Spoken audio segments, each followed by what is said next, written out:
Yo. Sorry. I'm sorry. Blame it on me. It's my fault. It is 100% my fault. Get on in here. Let's go. I see y'all in the chat. Y'all getting started already. I love it. Let's go. We got the first NFCeast Soldier Stream. Ladies and gentlemen, this is the last Sunday. I'm going to say it again. This is the last Sunday before there is football on our TVs. And if you like a fan, anything like me, man, you should have goosebumps. I see y'all chopping it up in the comments. I see y'all. Let's go. Y'all got a good one tonight. Eagles, Commanders, Cowboys, and of course your beloved New York Giants. We're here to have a conversation. Let's go.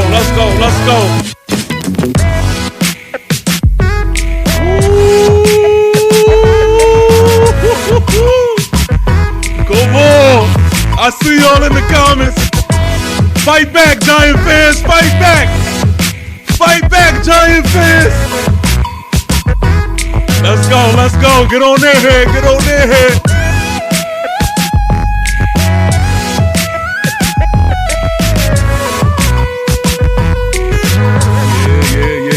Yeah. Y'all gonna enjoy this one, man. I'm telling y'all. Y'all gonna absolutely love it.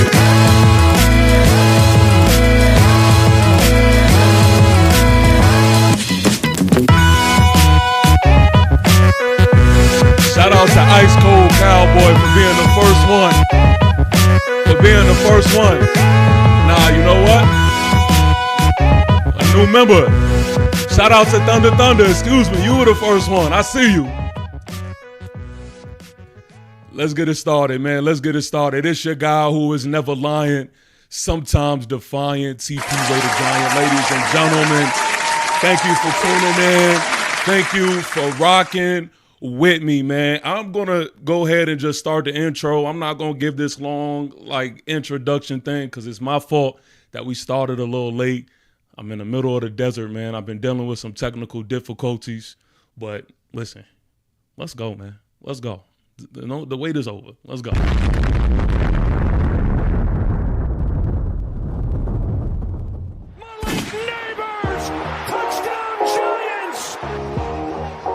When he threw it, I thought he might have overthrown it, but quickly out of the backfield, Barkley slips 2 tackles and picks up the first down, jumping up in the air.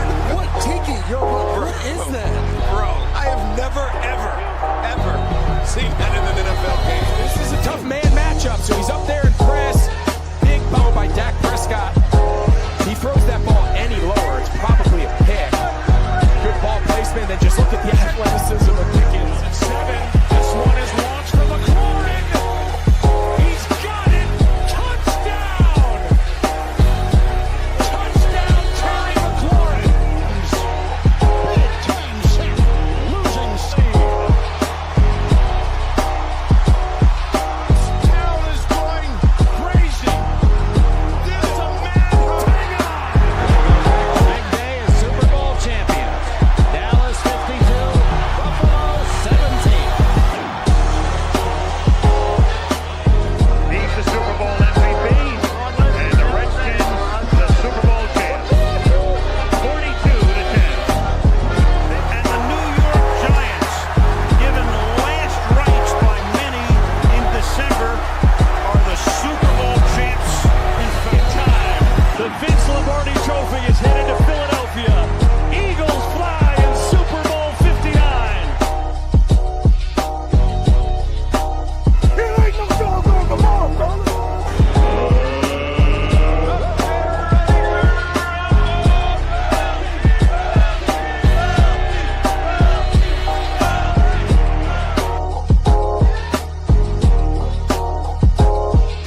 Yeah. Hold on. Let me get us right.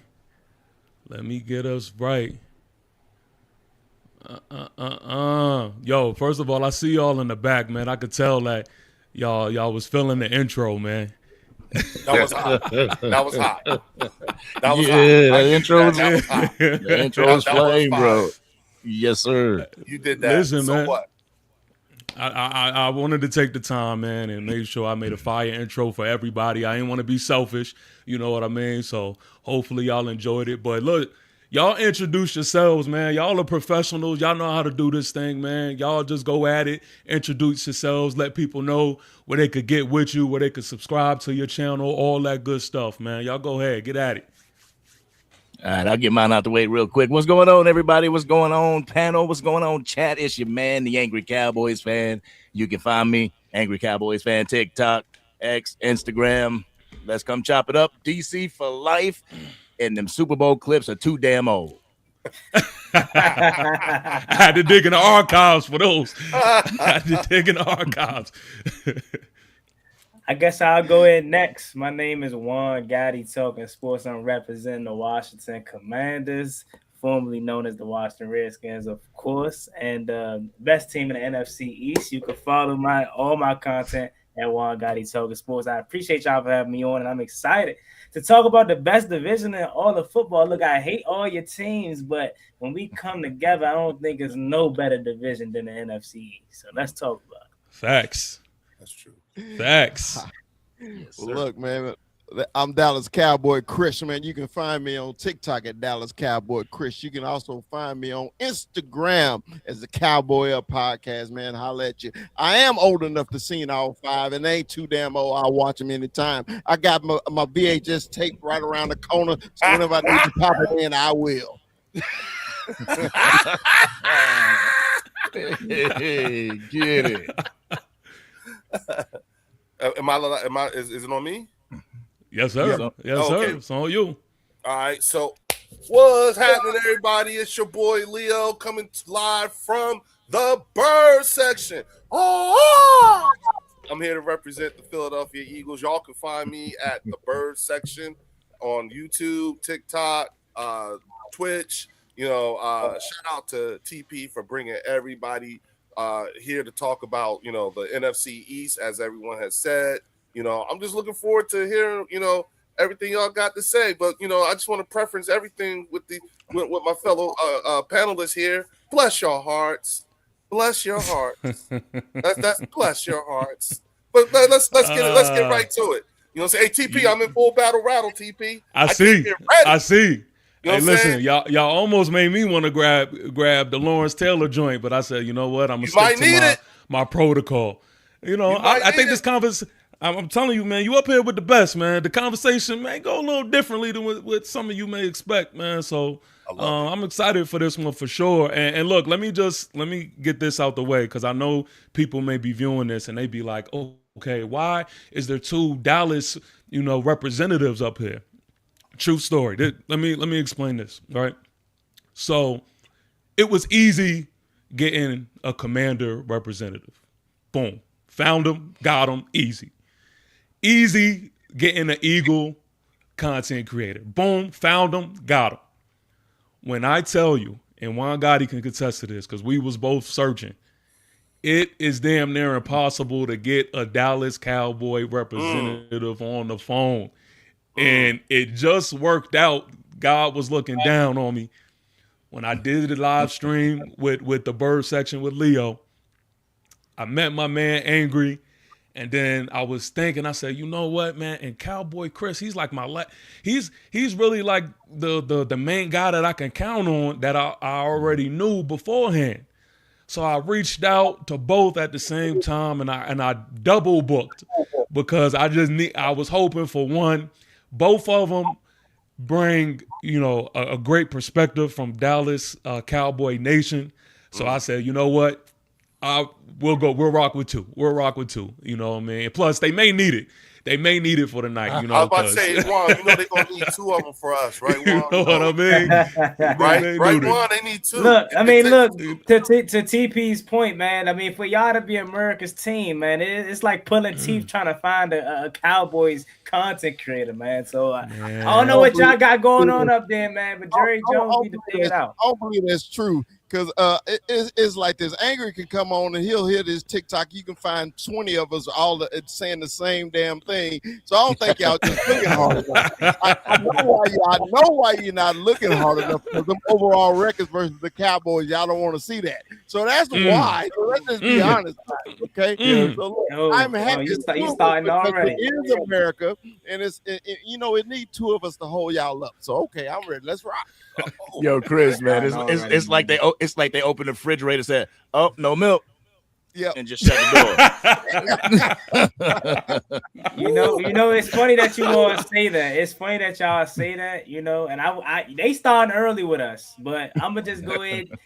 Me, TP, and Bird Sector, we can all just go ahead and go to our NFC Championship appearances that we seen in HD. You know what I mean? Look, you started already. I wasn't even gonna start, but y'all wanted to take it there. So we even dead. Look, you made him get up and go get something. You made him get up and go get something. Look, he got the VHS tape. Oh shit! Oh man! Oh look, hey. shit! Oh! Oh shit! Oh god damn! Yo, you seen the dust? You seen the dust fly off that? Oh shit! Oh! I think I need some water for that. Oh shit! I ain't got the money to digitize it yet. I ain't got the money. Oh man! TP, what did you bring me into? Oh man, listen. I actually want to kind of start with a Dallas Eagle type situation, man, because to be quite frank, I don't know, Juan Gotti, I don't know about you, but I'm just tired of seeing this, so I just want to hash this for once and for all, man. Before I get to my little question real quick, shout out to Linda, man. Shout out to Linda. She is from the Bird Section crew. She's representing the Philly Eagles. She says, true Cowboy fan, bragging about regular season victories, man. Okay, so I noticed when I was over there with the Bird Section, I know that's what they do a lot. They love to talk about, their past, right? Their most recent past, I would say. That's a common thing, but I got something for that. Anyway, I want to do this, man, for the people, because the reason why we do these NFC East streams is I tell my Giant soldiers all the time, you're doing a disservice if you're not keeping your ears to the other streets, the Washington Commanders streets, the Dallas Cowboys streets, the Philadelphia Eagles streets. So I want them to actually hear it from the guys that know more about the team than we do. You know what I mean? So that's the whole purpose of getting, these streams together. Of course, shots is going to be all over the place, but more importantly, when we get to talking football, we want to see what's going on in our division. But all off season, I keep hearing Hurts, Dak Hurts, Dak Hurts. Like, what is the fascination with the Dallas fans and the Eagle fans with these quarterbacks, man? Like, I really don't even understand the debate. Can y'all explain, like, what is up with the fascination with that? Because that's all we hear.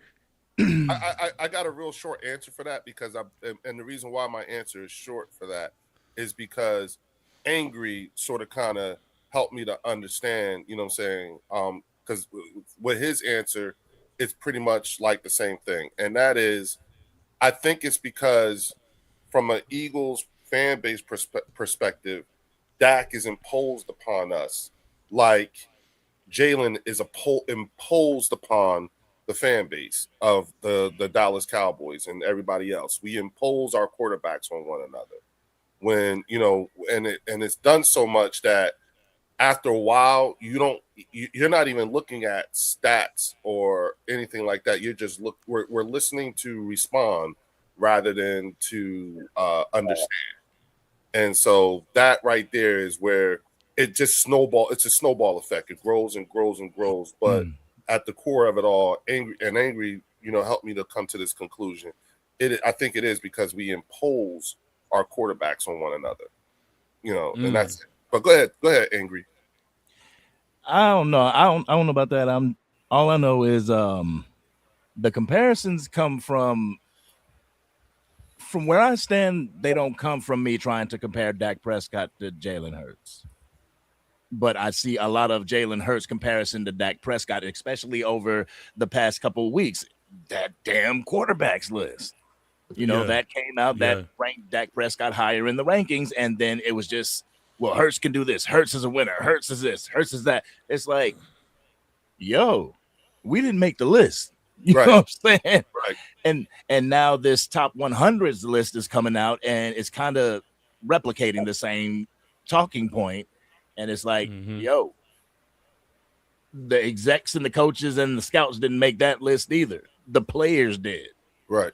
So at some point we're like, well, I'll talk for me as a Cowboys fan. At some point, I'm just like, bro, why are y'all sitting here, Super Bowl champions a year removed, trying to compare yourself to a quarterback that hasn't made it past the divisional round? Yeah. It's kind of that.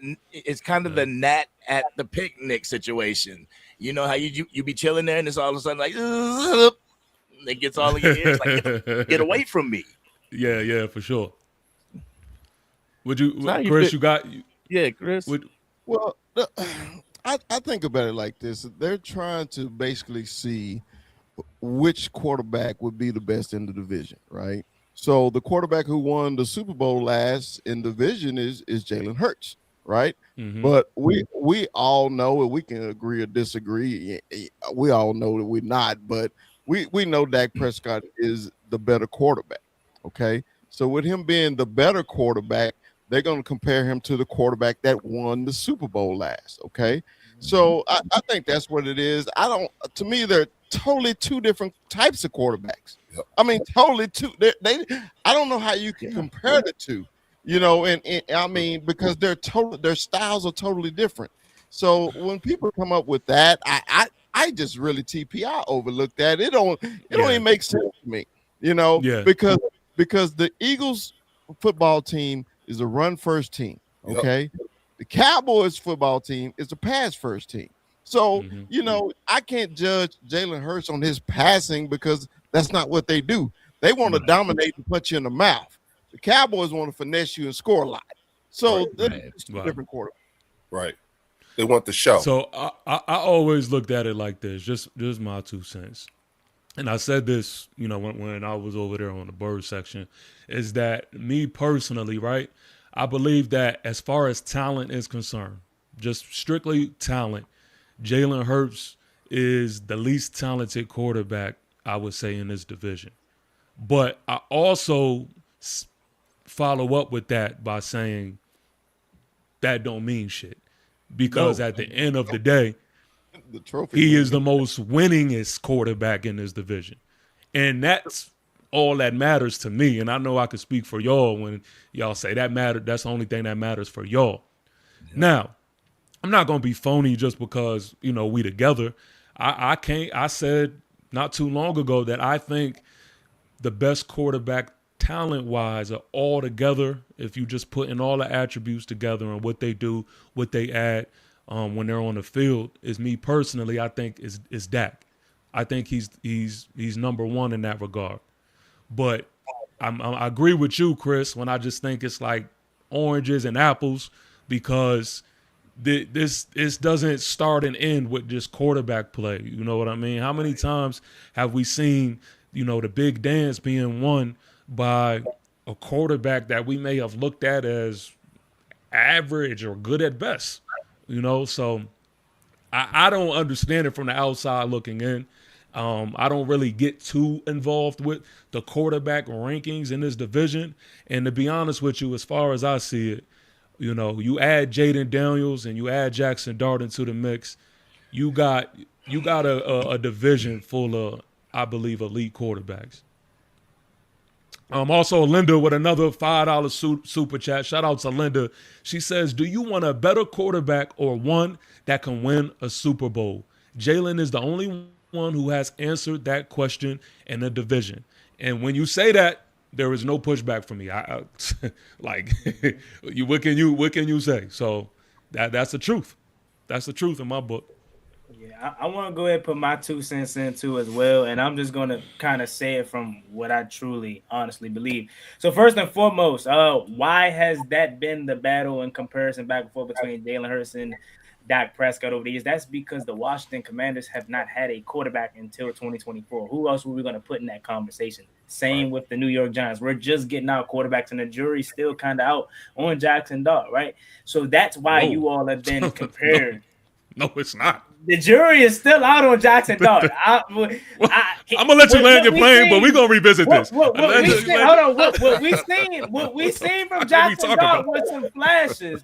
But I'm sure, of course, you're gonna try to sell yourself on Jackson Dart. But outside of the Giants fan base, I'm sure nobody else in this league is 100% sold on Jackson Dart as the future of the New York Giants. All right, so outside of y'all fan base.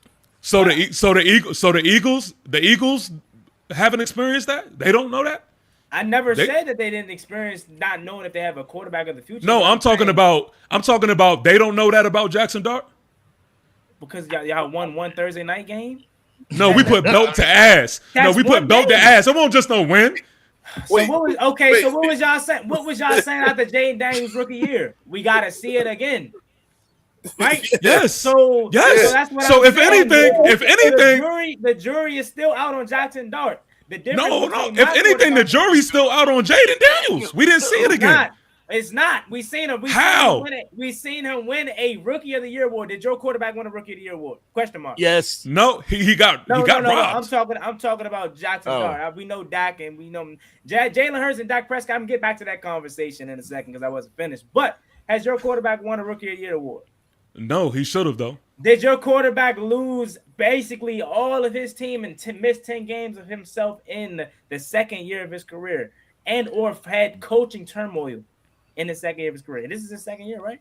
Yeah, it's the second year. Okay, then. So, therefore, the jury's still out. There's not enough evidence. He did not do enough in his rookie season like a Jaden Daniels. That's not true. That's not true. Is true. Hold on. All right, so let me. Jaden Daniels was put in the MVP conversation after his rookie year. They said he was one of the best, if not the best, before Matthew Stafford had his. Okay, so let me give you some pushback.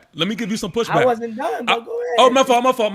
Go ahead. Go ahead. It's honestly no pushback in my opinion because he has. Okay, I know because that's how y'all look at Jaden Daniels. Of course, y'all love to look at your quarterbacks like that. All right, so listen, Jaden Daniels one hell of a rookie year. I'm not even debating or talking about the rookie year. But you said out your own mouth, we have to see it again. And what we seen is that he cannot stay on the field. When he's on the field, you will get no argument from me. But if you're not on the field, I don't care how good you think he is, it just doesn't matter. It doesn't matter. So it goes back to my point. You're contradicting yourself. You literally you said that I said that we need to see more from Jaden Daniels, and you saying we didn't see that. So I literally started off the conversation saying we needed to see more from Jackson Dart, and you're saying y'all already seen enough to be sold on him as a quarterback. I said that we've seen enough to be sold on our quarterback because he has hardware to prove that. He led his team to the NFC Championship game. You're sold off of some regular season wins. Like, come on. Like, okay, no, because it's not just the wins. It's not just the wins when you're talking about Jackson Dart. See, I like to play the mismatch game sometimes. I like to say to myself, okay, if this quarterback was put in our situation, what would they have looked like? And a lot of quarterbacks, if they were in Jackson Dart's shoes, they would have failed. Plenty of them have. What Jackson Dart did, he did what a lot of quarterbacks failed doing. We had a rosterless team, and he sparked a life, and not just to the Giants, but into the NFC East. We was battling with playoff caliber teams, with receivers like Lil Jordan Humphrey. Like, that's when I give you your nod, like, okay. And so until proven otherwise, right now, he's solidified. Now, if he shows me something else, then we'll revisit it. But as of right now, my question in Dart, to we you trust. I'm not mad at you for trusting in your quarterback. This is the first time you've had a legit hope at the quarterback position since what, Eli Manning, maybe? Oh, okay, yes, that's fair. And for me, this was the first time that we've had legit hope in a quarterback since, honestly, Ever. Kirk Cousins, maybe. You know what I'm saying? Of course, RG3 that 2012 season, but we all kind of seeing the writing on the wall. But what I'm telling you is you're sold off of what he did potentially in the regular season, and you're saying, well, if he was in this situation or if a quarterback was in this situation, then it will be different. We can play that game because I do the same thing with Jalen Hurts. We all feel like Jalen Hurts isn't the most talented quarterback, but we give him his respect because he wins, and Howie Roseman has built a roster around him. If Jalen Hurts was on the Giants, he would have struggled. If Jalen Hurts was on the Washington Commanders in 2024, the NFC Championship season that we had, he would not have led the Washington Commanders to the NFC Championship. Jalen Hurts is a talented quarterback. He's okay. He plays well enough to win. But it's his roster that elevates his team. So we can play that excuse game all you want. Jaden Daniels, to me, still had the most impressive season out of all these quarterbacks in the last 2 years because of what he was able to do in leading a team that was to the NFC Championship. Jackson Dart, the same excuse you're trying to use for Jackson Dart, his roster, I guarantee you he would not have done what Jaden Daniels did his rookie year, leading that Washington Commander team to the NFC Championship. Do I need to remind you of that roster that we had? So the same. So listen, I think no, but the thing is, I'm not arguing your outlook on Jaden Daniels. I think what you're saying is fair. Like I think you can argue that he may have had the most impressive season out of all the quarterbacks. I can't argue. I'm not even arguing that. I could see why you would say that between him or Dak. But the thing is this: I do that with Dart. And what Dart did, he did what basically Jaden Daniels did. And that's why I put Jaden Daniels on such a high regard. He didn't have the talent surrounding him, but he made the talent around him better. That's how I measure you from the good and great level of quarterbacking. My conversation with Jaden Daniels isn't even about ability. It's about availability. Right. That's the question that I have for Jaden Daniels. And right why now, is that, if he can show me, he's played. Why? Because he's a stick figure out there getting killed. No, and that's the narrative that pisses me off. He played in every single game of his regular season, in his rookie year, including the playoffs. Last year was the first time that he's missed significant time, and everybody on our team was hurt last year. Terry McLaurin, all of our pass rushers. We fired a defensive coordinator in the middle of the season. We fired our offense, but everything last year was just wrong. So that narrative that everybody likes to run with, he's a stick figure, he's hurt, he's injury prone. That's not true, unless, of course, you're not paying attention. And I don't expect you all to pay attention as deep as Commander fans, but that's just the narrative that everybody runs with. But like you said, you're not arguing. I know, of course, we've had this battle back and forth last year. I know you're not arguing whether Jaden Daniels is good or not. You're arguing the fact that I said that I don't think anybody outside of your fan base is sold on Jackson Dart. And I personally feel like I gave realistic reasoning behind that. But even more going back, because I got off track, that we were talking about Jalen Hurts and Dak Prescott.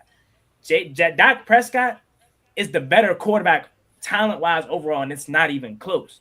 But like you all said, Jalen Hurts is a winner. Jalen Hurts may not be the most talented guy, arm strength or whatever may have, but when it comes to them postseasons, every time I try to discredit Jalen Hurts, he shows up in them big moments. Super Bowl, playoff games. You know what I mean? So at the end of the day, like you all said, both can be true. Dak Prescott is the better quarterback. Who would I rather build my team around? Who would I rather put the shoulder of the offense on, the team on? Who I think can win because of their right arm is Dak Prescott. And it's been like that for the last 10 years until Jalen Hurts came into the fold. But, of course, Jalen Hurts is going to get all the praise and success because of the team Howie Roseman has built around him. And we'll see how different it is this year with having Devonta Smith have to go back into that receiver one role and not having A.J. Brown. But that's what I have to say. So I'll say this, right? Because I'm up here representing my squad. So this is not the time for me to let shit slide. All right? This is the time where I just speak my piece. So to answer his claim that nobody outside of the New York Giants sees what we see in Jackson Dart, I mean, the players have already spoken. The league has already spoken. The analysts have already spoken. I mean, He has to win games at the end of the day. But Jackson Dart has put us in a position and gave us enough for us to believe that he could do that. Now, you go talk to Philadelphia Eagle players, they'll may say something different about Dak. You go talk to the Denver Broncos, they may say something different about Dart. You go talk to the chart like there's people who felt what what it is to line up with Jackson Dart. So we can't just sit here and just act like he's just was some rookie who just caught hot. I mean, no, he did what a lot of quarterbacks fail doing. But to stay on Jalen Hurts, we talked about this a little bit the other night, and I kind of want you to defend yourself a little bit, Leo, here, because this is, I guess, a lead-wide question that we would have regarding Jalen Hurts is what will he look like without A.J. Brown? Without that outlet, without that big body target, that jump ball, expert, whatever you want to call him. What is Jaden Daniels going to look like? Jalen Hurts. I'm Jalen Hurts. Excuse me, Jalen Hurts. It's all this Jaden and Jalen shit. Yeah, right. I get confused too, but go ahead. I want to know from your perspective. I mean, how confident do you feel like your receiver group can basically fill in the production that A.J. Brown would have on the field, or the attention that A.J. Brown had on the field? How do you feel going into the season with no longer having A.J. Brown? Well, I think that I'm learning that outside of the fan base and when other fan bases, I think the loss of A.J. Brown is it feels like it's much more of a hit than what we think it is. If you want to know what Jalen would look like without a AJ Brown, you could just reference the 2021 season. You know what I'm saying? When Devontae was the number one wide receiver. If you want a hint, you know what I'm saying? I'm not saying that's the end, because Jalen Hurts from 2021 to 2026 is two different quarterbacks, and he's a much more refined, much more experienced quarterback than he was in 2021. He was drafted in 20. So I'm not going to pretend like I've never seen him without AJ. You know what I'm saying? And to be honest with you, what it would look like without AJ is a good question as well. But good news is that you have plenty of games to go look at when AJ wasn't on the field. Not saying he wasn't on the field a lot, and I'm not saying he wasn't on the field a little bit, but there were plenty of times when he wasn't on the field. Last year we only had our full complement of weaponry 4 times, and we had an 11-win season and went to the playoffs and won the NFC East championship. So there's nothing about Jalen Hurts in year 7, of him being a starter, or year 6 and him being a starter, his 7th year in the league. There's nothing about him that would lead me to believe or to have doubt on his ability to be competent QB play. You know what I'm saying? To play the position. There isn't a lot about the competency of the other players on the team. AJ Brown being gone doesn't mean we're now devoid of talent. And you still have to deal with that defense. Now, the good news is that, and this was just a helpful guide for whenever I'm on this thing. Anything you want, like you see, I have my projected offense and my projected defense right here on my screen. So that way, when we talking our shit, whatever you're going to say, you can put an address to it because it's right there. So we don't have to think twice about who we're projecting as starters, And so when you say to me, I have, that this team has to deal with whatever prolific quarterback or prolific wide receiver group that we would have to deal with. When I look at that projected starting defense right there, the Philadelphia Eagles, I do believe that we have the necessary personnel, particularly on the defense, to be able to at least compete, you know what I'm saying, and compete well with whomever we have to see it, be it Washington, New York, or New York or DC. We have that personnel. You know, and I have the utmost confidence. And we also, not only do we have I think the quality projected personnel for starting defense, but we also have the quality projected personnel in depth as well. I want to give you pushback because you mentioned the 2021 season, right? When it was Devontae Smith. Mm-hmm. Is it fair to say that y'all weren't as dynamic when it was Devontae Smith? Like, was it fair to say maybe that was the reason No, why y'all because ended up getting Age? no, because remember, you know what I'm saying, the year before, Jalen only got to play the last 3 games of the season. Remember, Carson fucked up his back, and then that's when Jalen came in. You know what I'm saying? The following season, when Jalen did come in, we went to the playoffs, so it was a better year, and that was with Jalen as a full-time starter and Devontae. So I don't think that would be fair. It was an improvement the following year. And Devontae, even with AJ being on the team, having been on the team and everything like that, Devontae still owns all the wide receiving yards records for the team. He still owns all the touchdown records for the team. So again, when I look at what we have, you know what I'm saying, to complement all of that, you know what I'm saying, I'm still confident. You see what I'm saying? So no, I don't think it would be fair to say that, only because we didn't make the playoffs. Our starting quarterback got fucked up and our backup came in. And then the following year, the backup is now the permanent starter and we go to the playoffs. Yeah, but y'all made the playoffs, No, when we the were at our question was, weakest. the question was it fair? Remember? You asked if it was fair. No, And I I'm said, just we didn't make the playoffs the year before. We did with him as the full-time starter and Devontae. go And ahead, but I don't want to be the only one. I'm kind of look TP. I got you because I'm kind of with you. Okay. I'm kind of on your side with this one, just kind of questioning like, okay, we know you all drafted Devonta Smith in the first round. And by the way, I have a disdain for everyone's team, but I love Devonta Smith, his family, his kids. Like I love him as a player, a good person, dude. and a player. You know, he's a good dude. He's a good dude. Yeah. So I'm not. So I don't, and I think he's a hell of a player.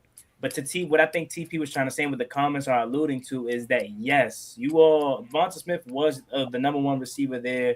I believe you all in 2021 also had like Quez Watkins and all those guys, and Jalen Reagor was still around. Like, Yep. who remembers Jalen was gone. Jalen Reagor was gone in 2021. But by that time, I think he was gone. Yeah. Okay. Well, Devonta Smith was the receiver one at that time for you all, Yep. but for me, it's a mixture, right? I think Howie Roseman recognized an opportunity to go out and get a superstar receiver like AJ Brown because Tennessee was rumored to be able to want to trade him and move off from him, and he was a little frustrated there in Tennessee or whatever. But also, I think Howie realized, hey, this is the opportunity that we need to improve our receiving core because we're not sure if Devonta Smith can be this receiver one right now. Can he eventually go into? And of course, that's similar to what they're doing to Jane Daniels. What was his biggest worry, which I think is BS? He's proven that doesn't matter, but his weight was a concern, right? To a lot of other people. So AJ Brown came in. You all immediately got a superstar, bona fide number one, which allows Smitty to be that number two guy and put up his 1,000 yards and have a hell of a season. But it also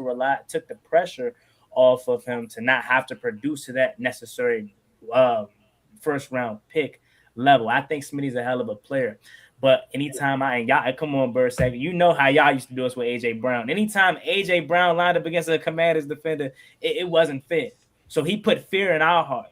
That's not the same thing. I can second that. Does to us. So to you. Wait. What? But the question, I agree with everything you were saying. I agree with where you're going. But I was just answering TP's question. Right, I'm giving you better understanding and clarification of what he was trying to ask you. But he was saying, was it fair? He was asking you, was it fair to judge Jalen Hurts and Devonta Smith prior to the arrival of AJ Brown? You're saying it wasn't because they did not have enough time together, right? No. All right. So when I brought up, that's not what I was saying. Not because they don't have enough time together. I'm talking about at that time prior to AJ Brown's arrival. You said that the 2020 season he came in after when Carson Wentz got hurt. The 2021 season was their lone season together, where it was just them, and then they went out and got AJ Brown. Yeah, because you said we've never seen the Eagles without AJ. No, what we were saying. What would Jalen Hurts look like without AJ and Devontae as his wide receiver one? And I'm saying it's not like we don't actually have any And footage. That's actually one have thing any we're not footage of it. curious. Yeah, we Mhm. do. I'm not saying that it's going to look exactly like that, but at least if we're asking, it's not so much of a hypothetical when you can actually refer to a whole year with. Yeah, but at the same time that you said that, which is true, but at the same time you said that, you also said it's a major gap between 2021 Jalen Hurts and the 2026 Jalen Hurts, and a 20, which is true. Hence, remember, I preferenced it all with, hence we can only go, we get a hint from Right. 2021. At least Right. we have a hint. Can't say for sure, but at least we have a hint. You know Of what it could what I'm look saying? like. You know, Right. I get what you're What it saying. I could. get what you're saying. I get what you're Right. saying. That was just a preference. Yeah, I get what you're saying. All I'm gonna say is I personally feel that you all are going to take a step back at the receiving position, not because Devonta Smith isn't that good. Just being honest, AJ Brown is just that good. He's just that much better, and he puts fear into defenders' hearts. Nobody is afraid of Devonta Smith. That's essentially what I'm saying. And yes, you all think he's going to be really good. I think he'll be solid, but I think Jalen Hurts is going to hold him back. That's just me being honest. You know what I mean? I think we can go. I think we're going to end up going down a similar path where AJ Brown's frustration was building up because of Jalen Hurts' lack of whatever you want to say for AJ Brown. Because I know a lot of you all Eagles fans have a different opinion on that. Y'all want to blame AJ Brown. Us Commanders, Giants, or Cowboys fans, or any other fan that watches the games can see why Jalen Hurts and AJ Brown just wasn't connecting. And AJ Brown could be frustrated or whatever may have you. I just feel a step back's gonna be taken, and not really because Devonta Smith isn't that guy, but because of your quarterback. And Mekhi Lemon too, he could struggle as well as rookie season because of number one. That's just what I feel. I got a question to compound on that. Is it safe to say that the Philadelphia Eagles are in a phase of wide receiver by committee? Yeah, absolutely. Yeah, absolutely. Yeah, where y'all have two bona fide. Like we were last year and the year before and the year before that. All with AJ on the team. I mean, I don't know. There may have been some discrepancies, and I'm the outside looking in, but there may have been some discrepancies between AJ Brown and everybody, but he was still a 1,000-yard receiver. You know, so even if there was a So was Devontae. You know, I get it, but AJ's over 1,000 yards. That's like us saying, you know, we don't miss Micah Parsons' production. You know, no, I'm not saying that because you said you started the whole thing off saying we were, or no, not it was Chris, and he was right. We're a run first team. So if we're if you know, like I don't mind going into any game as a team who has a wide receiver committee with a dominant run game like we have. That's a different element. You understand what I'm saying? Dominant is that run but game, that dominant rushing attack wasn't last year either. And I mean, you can definitely attribute that to some people that was down on your offensive line and stuff like that. Hence the question. He was very limited. Here's the thing. This is where when we talk about concerns, you know what I'm saying? Like, you all have been concerned about the absence of AJ. The Eagles fan base is not concerned with the absence of AJ. The Eagles fan base is concerned with the health of the offensive line. And like I said the other night, you know, this offensive line is coming off of the longest rest that they've had in 3 years. And when you look at how banged up that offensive line was, it will help to explain the drop down in some of Saquon's in the running game overall. It will help to explain some of the decline in the run game, period. Okay, whether it was Saquon or Tank. But the other thing too is you could also look at the Kansas City Chiefs. They were as banged up as we were because they played the same amount, if not one or two more games more than we did in that same 3-year period. These guys played 60-something games. You know what I'm saying? And so now that these guys are coming off in 3 years, so these guys are coming off of the longest period of rest. They've had an entire off season. They're only short the amount of time that they got to play in the one round of the playoffs. You know what I'm saying? But then at the same time, these guys have been rested. So our concern has nothing to do with the loss of AJ and his production. Not saying that he didn't have any production, but our concern is actually the O-line. That's our biggest. I want to say, hold on to your point. Hold on to your point. I want to say, man, we got over 200 in the chat right now, man, and That's what's nothing, up. Hit those nothing like that we're asking, buttons, y'all. nothing that we asking is saying for y'all to come out your wallet for anything. Just something as simple as a like and subscribe. All of these gentlemen's tag is in the description, so make sure you subscribe to these gentlemen, but also like these streams. All right, let's get these likes up. That's all we asking for tonight. We will be visiting the chat. It's rolling right now. It's a lot going on in the chat, but I didn't want to stop the heat of the conversation. But we're gonna get to the chat, best believe it. But Juan Gotti, go ahead. Before shout out to of course, want to always shout out everybody up here, but especially TP for putting this together, man. This is already, even though we're only 40 minutes in, this is amazing so far. But I gotta say this about the comment section, man. As much as I can't stand Philly, man, y'all dominate where's my Commanders people at? Like, I'm tired of seeing all these birds. I'm tired of seeing fly Eagles fly. Like, where we at, y'all? Like, you know what I'm saying? But back to you, Bird. I wanted to kind of pick up because I don't want this to make it seem like, oh, I just can't stand the Eagles only. No, go. Speak your piece, my hatred is for all of you. I got to make that very clear. Oh, we're gonna get to the Commanders. We're gonna get to the Commanders. Listen. Your time is coming. Bird, tell him, TP. Bird, Tell him.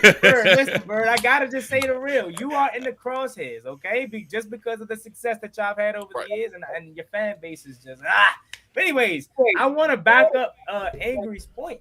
Yes, and I'll say this quickly. Saquon Barkley, I'm not going to act as if we expected him to have another 2,000-yard season back-to-back. Like, that would just be insane. And I will also preface this by saying, if any of our running backs on our team gave us 1,100 yards last year, that would have been amazing, like a breakout year for our running back. Mm-hmm. So Saquon Barkley taking a decline last year is a little bit concerning, but as you mentioned, it is the health of your offensive line. But I also am interested to see how you all are going to operate without Jeff Stoutland, who was one of the best offensive line coaches pretty much ever. So this is going to be the first time that you have a new offensive line. Go ahead. I would be.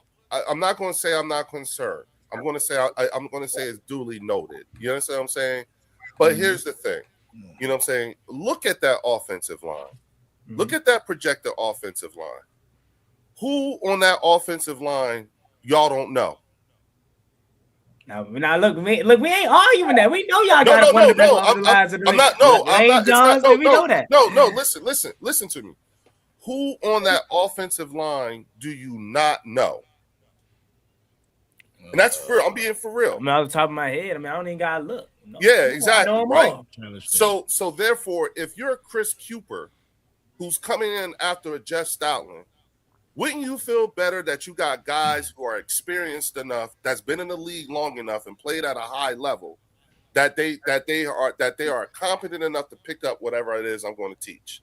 Wouldn't you feel better? I'm just saying, like, if under the same circumstances, if you know, like, I'm banking on the fact that we got guys who have been in the league and played at a high level, enough of a high level, that it wouldn't be hard for them. I would imagine it wouldn't be hard for them to pick up whatever it is that this new offensive line coach is going to be teaching them. Now, if there was a bunch of rookies, different story.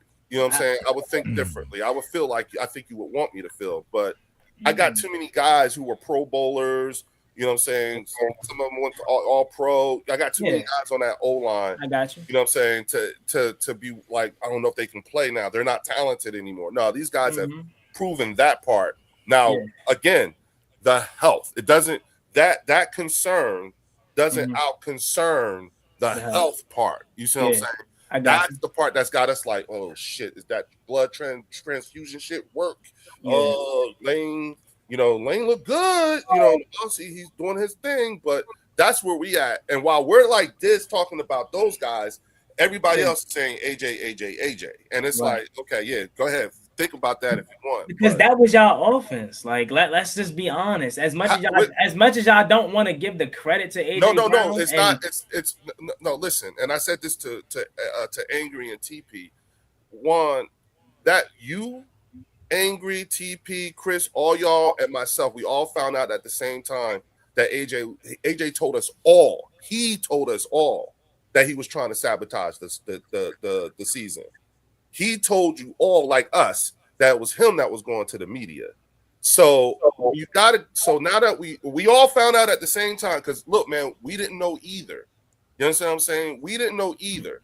So now that we know we got now that we know we have somebody on the team who was actively trying to sabotage the season, I don't know if I want that guy on my team no more. In fact, no, hell no, I don't want him on my team. Because thank you for everything. We got good return on investment. I feel like we got what we wanted, what we should have gotten for the money that we paid him twice. You know what I'm saying? We got 2 trips to the Super Bowl. We got a ring. Thank you, AJ. Bye. You know what I'm saying? I think the sorry's going to be more on his side, but that's his 50-year-old self kicking his 20-something-year-old self now. You see what I'm saying? But I had more to say on that, but go ahead, take it. Go ahead, TP. Hey, man, shout out to the Tribe Called Quest. He says, salute, Leo. All respect to you, Miss Linda Conyers. You bring facts all the time. Go Shout out to my man, Tribe Called Quest, and Linda Conyers. Thank you, y'all. Thank you. Y'all got me on. Y'all got me over here looking good. All right, now I'm gonna have to side with Juan on this. Yo, Giant fans, I'm gonna just say, mount up. That's all I'm gonna say. Mount up. That's it. I don't gotta put no extra salt. Mount up, Giant fans. Get in these comment section, yo. I ain't even asking for no 20 ball Commanders fans. I just want y'all comment. Shit. Yeah. Word. I just need y'all in the comments, bro. Mount up. Let's go. I guess my question is this: when it comes to the Philadelphia Eagles offense, Leo, you talk about the offensive line needing to be healthy, but when you have a question mark at the wide receiver position, no shot to TP, but your offense could end up one-dimensional like the New York Giants was with Saquon Barkley, having Saquon Barkley doing most of the carrying to get injured and miss a lot of time. So are we thinking about that too? If you think about it, you'll see that there are some instances where, especially on the 24 season, when it was like that. Because remember when our offensive line went in and went in on Kellen Moore? That's how Saquon got going to that 2,500 yards. Prior to that, it was Jalen airing it out and it was looking good for a second, but then when AJ went out, you see what I'm saying? Then it was like, okay, you know what I'm saying? We leaned on that run game. So it was circumstances that brought it that made it so, and then the O-line themselves going to have a talk with Kellen Moore and Nick Sirianni, and they changed that, and then that's when you saw Saquon really take off that year. So again, I always say I preference all this with it's all evidenced by looking at the Kansas City Chiefs offensive line. They showed the same kind of decline that we did, that our offensive line, and the common denominator was the motherfuckers played a whole lot of football. The Chiefs line played more football than we did because they were going on their 3rd Super Bowl run, which meant that they played like 60 games. I think we played 58, 59, something like that. You know what I'm saying? So that's in 3 years, y'all. And mind you, so that means when you're done like the second week of February.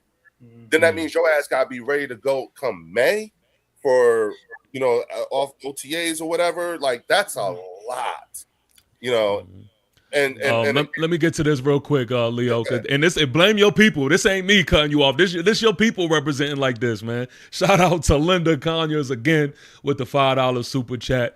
She says, why is it a flex for a QB to win with a bad roster, and why would that be an expectation for a fan? Y'all got a problem with Howie Roseman, not Hurt. I think that's the truth. I think that's what it boils down to. But see, this is the thing. It's a flex for a QB to win with a bad roster, because when y'all want to start talking about rankings of quarterbacks, like that is a judgment. Like that is where you could really get into that bag. You know, when you have a quarterback that hasn't done what Dak has done, when he is shown worthy without that dynamic 1 and 2. Jaden Daniels has shown worthy without that dynamic 1 or 2. Dart, he has shown that he could play ball without or 1 or 2. So like the question is now up with Hurts. I mean, we haven't seen it. You know what I mean? Okay, so like, that's all right. I get what it is. And one more, Leo. Hold on. Don't lose that point. Don't lose that point. We got another one for Next Level Sports Lounge. He gifted 5 to the Angry Cowboys fan membership, man. Shout out to y'all. Definitely showing love. Again, man, we are going to get into this chat. Just give us a moment. The conversation is flowing. We have another super chat to the futuristic Willie. Here we go. $5 super chat. He says, that's your raise people's. hell. Raise hell. You know Okay. what time it is, Willie. That's what I'm talking Hold about. on. Linda said, hold on. She has another $2 super chat. There is no trophy for a QB ranking. And I think we all can agree to that. We all can agree to that. Like yeah. Linda, I love you, girl. I love you, Linda. We I ain't got to say nothing. My peoples, look, I'm gonna sit back. I should just mute, and I should just let my peoples in the chat handle this because they, you know what I'm saying. It's like this though. You feel me? It's like that. I don't get it. LeRon Nipper, 8847 with a $5 super chat says, "Keep holding us down, Juan. Raise hell." I'm telling you, this our division now. This year, I love it. Okay. Hey, Giant fans, again, mount up. I don't know if y'all heard me the first time. Mount up. But can I say that? Can I say this though? I think I speak for every fan base up here besides the Eagles because it's kind of it's really Miss Linda. Shout out to her, but she really the reason why the crosshairs is on my man the Birds down here. Yes, quarterback rankings it ain't no trophy, but like TP said. Eagles fans are the same people that are going to come back and look at them rankings and say, why is a Dak Prescott ahead of Jalen Hurts? You know what I'm saying? And the first thing that they're going to say is, oh, but he got a Super Bowl. But a Super Bowl is a team award. A QB ranking is a QB ranking based off of them as players. That's why you got to obviously who else was I forgot that top 10 list, but I know off the top of my head, but I know there's some quarterbacks that were ahead of Jalen Hurts that a lot of people were looking at crazy, like, oh, why is that the case? Jalen Hurts has this Super Bowl appearance. Jalen Hurts has this. Jay Daniels was on that list. No, he wasn't this year. He was. I think he was an honorable mention. I know Caleb Williams. I know Caleb Williams was 10. I know Jared Goff was 9. Baker Mayfield I think was 8. Which, in my opinion, Bert, and of course you can disagree. I don't expect you to agree. I'm taking Baker Mayfield over Jalen Hurts. But when it comes to Eagles fans, they're going to look at that either the head-to-head matchups or the postseason success and Super Bowl ring. Say, oh well, Baker doesn't have a Super Bowl ring. Jalen Hurts has a Super Bowl ring. But again, that's a team award. We're talking about quarterback play. Who would you rather build your team around, or who do you trust more to actually put a team on the back and win games because of that quarterback, not because of A.J. Brown, not because of Saquon Barkley, not because of the team that was built around you. And we're not faulting Howie Roseman for doing his job. We're just saying, we're not. We're not doing that. We're not. When we talk about Howie Roseman building a team around Jalen Hurts, come on, everybody want that to be their GM. But at the same time, you cannot say that, but then not also be open to being criticized when Jalen Hurts either performs poorly like that Chargers game, or when we sit up here and say there's no reason for him not to be successful when he has all these all pros around him, as you mentioned, offensive line, A.J. Brown, Saquon Barkley, Devonta Smith, like his team was loaded. So the same way that you're going to praise Jalen Hurts, why can't you be open to the same type of criticism when we sit up here and say, well, damn, look at his team. If Jackson Dart was on that team, y'all would win a Super Bowl or go to the NFC Championship in TP's eyes, right? Or the playoffs. In my eyes, if Jaden Daniels was on that same team, any team that y'all want to pick for the last 3 years for the Eagles, y'all would probably be undefeated. So it's like, why can't you be open to the same amount of criticism? I'll say this. In everyone's criticism, right? And talking about Jalen Hurts and his ability, talent-wise, to play the quarterback position. The thing that I find to be most interesting is that I'm listening to people who are comparing him to quarterbacks who have not had the same experiences that Jalen Hurts has had.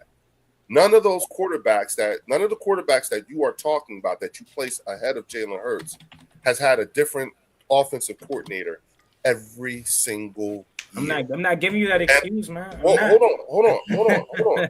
And that's part of the problem. I'm not saying you should, but what I am saying is that we all know that if we're evaluating talent, part of the evaluating the talent isn't just about how far you can throw or how accurate you can throw. It's also about the way you can process information. I mean, shit, there's there's a fucking viral video out there of Tom Brady talking about how he could process what the hell the Kansas City Chiefs was doing before they knew what they was doing. Tom Brady's telling everybody I was good, not because I was just a good thrower of the ball. He was like, man, I can process shit fast like a motherfucker. Yeah, I seen that. And that's and so when you hear the GOAT, you know what I'm saying, place such a high premium on an ability to process information very fast. That ain't Jalen Hurts though. And go out and perform, and then perform at a high level. You know what I'm saying? Then you can't. When you look at Jalen Hurts, he's had to do that 7 fucking times. So if we go back even further, he had to do it every year that he was when you count his college years. I can't get used to that. Before you get there, Juan, Next Level Sports Lounge. Yeah. He gifted 5. And he gifted another 5. So that's 15 altogether, man. That's 15 altogether. Is it finally y'all year? You gonna have to blow? You don't got Shout out to the Next Level Sports Lounge. Hey, every Cowboys fan in here, did you just hear it? Did it come out of the 2 Cowboys fans on this panel's mouth? No. Just like I say, everybody wants to say this. Dallas Cowboys fans say we go to the Super Bowl all the time, but it's y'all that's saying that. No, I'm asking. Listen, Angry, let me say this, Angry. You know, I've been chilling. You know, I've been listening to everybody and everything. You know, they have to go in the chat to hype up their own team. Man, let's get some, hey, man, they represent us and everything like this, man. Let's do this. If you love us, put F the Cowboys in the chat. Let's see how many Fs. Because you know you're truly a fan. So I love that. Look, man, it's like this. But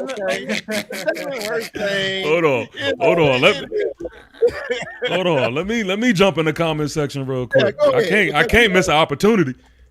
Hey, TP, I love it when you give the shout out like that. Thank you. There you go, TP. I love it. Hey, you know, every hater is a true fan. You know, they know more about our team than we do. So, you know, I do appreciate every love that we get. All the F's the Cowboys and everything like this. To me, we beating a dead horse about this Jalen Hurts thing. We just beating a dead horse. I mean, it's just a matter of opinion. Because an Eagle fan gonna think, hey, he's a top 5 quarterback. His opponent's gonna say he's a running back that throw the ball. So I really don't care, because if you're an Eagle fan, you winning with your man. If you're not, you like you're not. We wish he was there. Yep. Okay, I'm too busy trying to find my DV. I lost it. Oh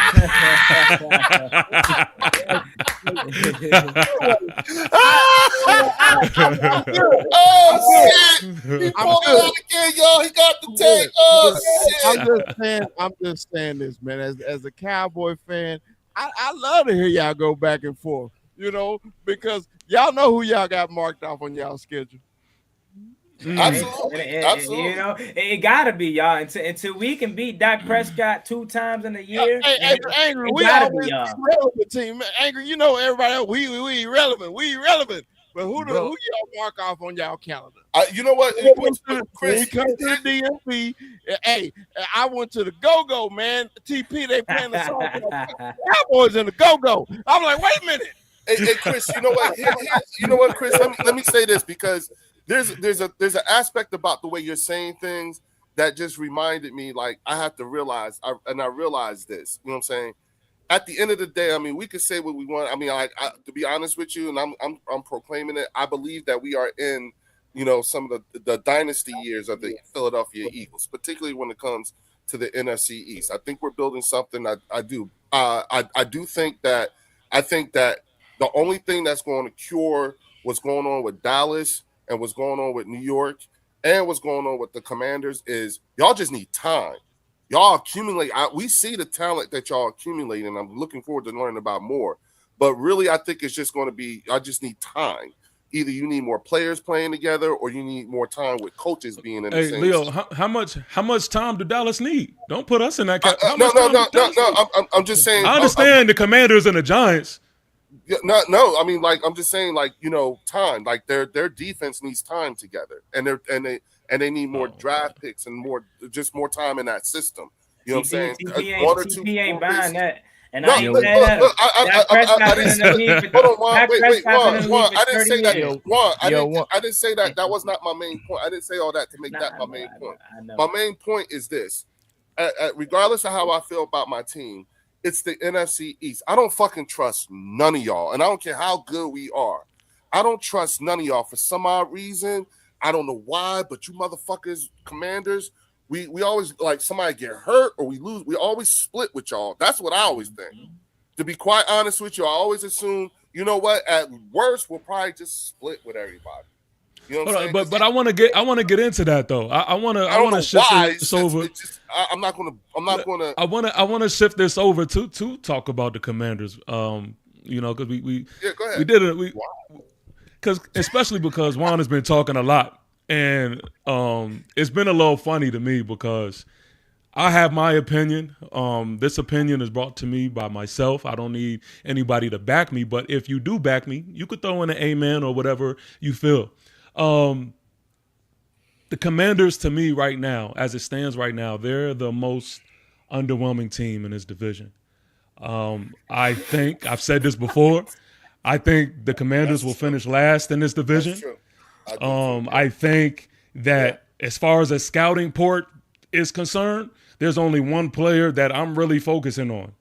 That's JD5. Outside of that, you say Devontae Smith doesn't scare you? Well, nobody on the Commanders scares me outside of JD5. I also don't know who's better, Devontae Smith, Terry McLaurin. That's arguable. We could talk about wide receivers, but I'm tired of seeing Commander fans. I'm tired of seeing Commander fans every day and night begging for Ayuk, begging for Stephon Diggs, begging, help him, please. I mean, if we really want to talk about it, if we really want to talk about it, let's talk Commander talk. I mean, that's just from the outside looking in. That's just how I feel. So, by the way, I just want everybody to know me and TP go way back to last year, and he was sounding the same exact tone before we put BTA to them. I don't live there no more. TP, when's the last time y'all beat us? Matter of fact, like I think we haven't beat Jaden Daniels yet.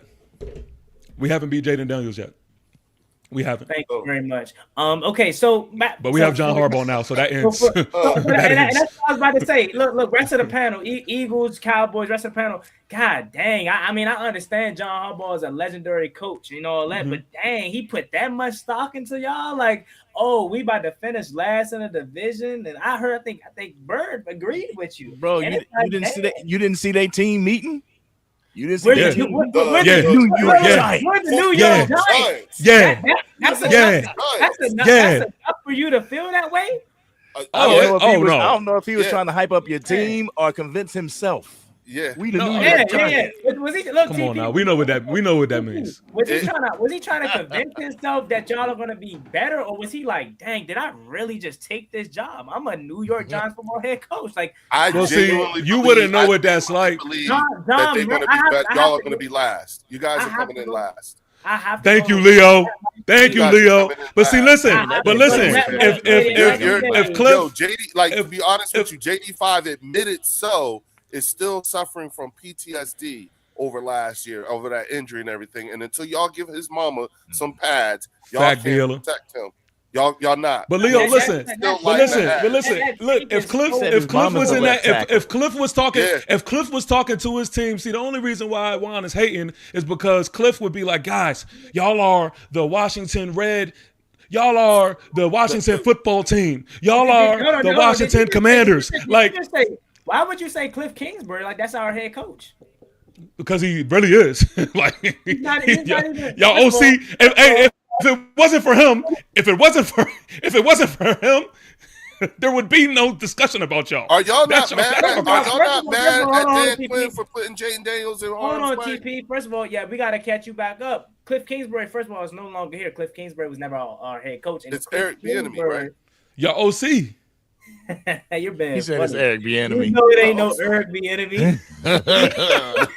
I see how it is. No, Let me no, my reintroduce bad. you He's to in Kansas City again. That's right. Let me It was the reintroduce red. you. It's Dan Quinn as our head coach. You know, a guy that you haven't beat yet, TP. You know, you could say all that you want about John Harbaugh and all this, all that, right? Okay, cool. But again, that same narrative that y'all keep trying to run with, and yes, Bird, we're upset that he kept Jay and Daniels in for that long. Okay, you know what I'm saying, that he hurt his elbow. But the biggest thing that y'all have to let go of is the fact that y'all keep trying to say he's injury prone, or Cliff Kingsbury is the reason that he was successful in his rookie season. Again, this is the same guy that literally carried this team to a NFC Championship game. Look at that Bengals game that you posted into your intro.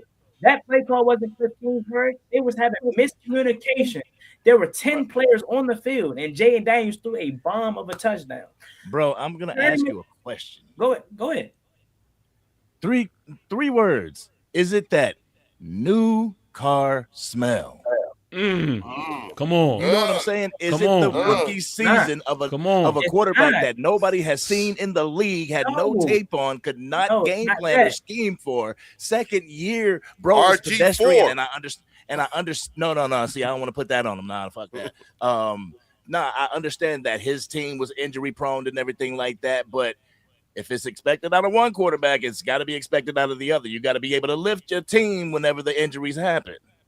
So, but that's my thing that I'm trying to get you guys to understand. For one, no, it's not a new car smell, because again, you want to say, oh, is it because he did not have film? This guy, and yeah, college is different, but this guy played 4.5 years of college football. Right? He came in and immediately, I'm going to keep banging the table and saying, he immediately came in and took the league by storm. The following season. Huh? No, I'm sorry. No, you're fine. I didn't realize you could hear me. I'm sorry. The following season, when healthy, he only played in 7 games last year. But in the 7 games that he did play in, he was phenomenal. Besides the games where I would say week 2 versus the Packers, he did not play well. And whatever reason, we do not play well on Thursday Night Football. But every other game that he played, and he was good. That Dallas game, before he got hurt and sustained that hamstring, he was like the sole reason we were even still in that game to an extent. So no, it's not a new car smell. Everything around us last year just went down the toilet. Terry McLaurin, Jaden missed 10 games himself. Terry McLaurin missed about 6.5, 7 games. We fired both of our coordinators. Like, all of our pass rushers were hurt. So it was just one of them seasons. And again, the outside narrative is, oh, they didn't have film on him. Is it because now teams have film on him? I would agree to that point had he played all 17 games and he struggled. That's not what happened. So to answer your question, no, it's not a new car smell. It's fact check, because I like to fact check every now and then, because I realize that, you know, people can come up here and say anything. But you said he played phenomenal every game. And then you said maybe not the Green Bay game. Well, every game that he the started, Seattle game, it wasn't a lot. Did he not start? Did he start in the Seattle game? He got hurt. Bro, did you not see what Sam Darnold did? The defense was on the field majority of the game. Sam Darnold started off the game for like 21 for 21.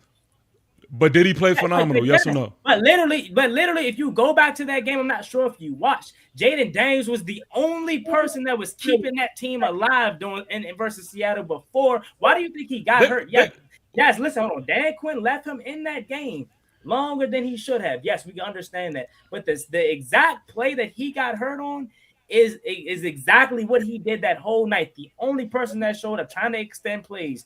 He can't throw to himself, but he's trying to make plays and do all this. You probably didn't watch the Seattle game, so you wouldn't know. But yes, in that Seattle game, you cannot just go off of stats. The eye test tells it all. Jaden Daniels was the only person that was showing up. But he didn't play phenomenal. Nothing Nothing. I don't have to watch the game to know he didn't play phenomenal. He didn't play phenomenal versus Dallas. He didn't play phenomenal versus Seattle. He didn't play phenomenal versus Minnesota. So you can't come up here and try to dress it up and say that he played phenomenal in all these games that he played in, but when he didn't. I'm just saying state the facts. That's all I'm saying. So I said, I said every game that he played in last year that he started in, he played phenomenal. That Dallas Cowboys game, I don't know if Angry can attest to that. We lost that game, but it was not because of Jaden Daniels. When Jaden Daniels went down, that's when everything went off the rails. We were marching. But he didn't play phenomenal. Yes, he did prior to getting hurt. When did he get hurt in that game? Because if you phrase that question, he did not play phenomenal, or he did not stay healthy enough to finish these games, then I will say, you know what, you're right. But when I say he played in these games and until he got hurt, he played phenomenal. That Vikings game, he threw a touchdown in the back of the end zone to Deebo Samuel. You want to know what happened? Right through the arms of Deebo Samuel. How can he control that? He cannot control that. In that Cowboys game, he sustained a hamstring injury. Prior to him getting that hamstring injury, we were marching down the field to cut it to a 2-lead deficit. Did we not watch these games? I'm trying to. I'm kind of fact checking right now, and Jaden Daniels went down in the third quarter of that game, October 19th, and in said game, Jaden Daniels had 156 yards, 1 touchdown, and you guys, what was it? It was 22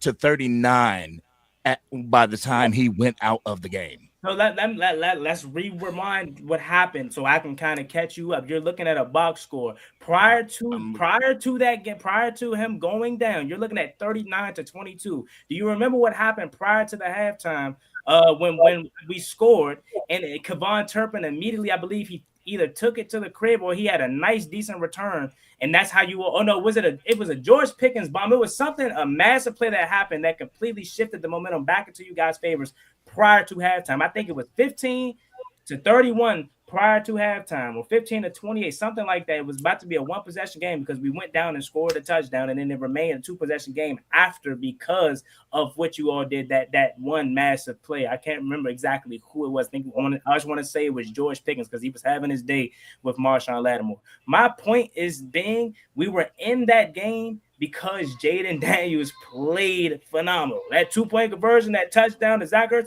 you want to look at 156 yards and only a touchdown and just say, okay, that's not phenomenal because it ain't 400 yards. Without him, when Marcus Mariota came into that game, it wasn't close. But prior to him being hurt, we were still in that game. We were driving down the field. We converted on a 4th down because of who? Jaden Daniels and his legs. You were 0 for 2 in 4th down conversions that game.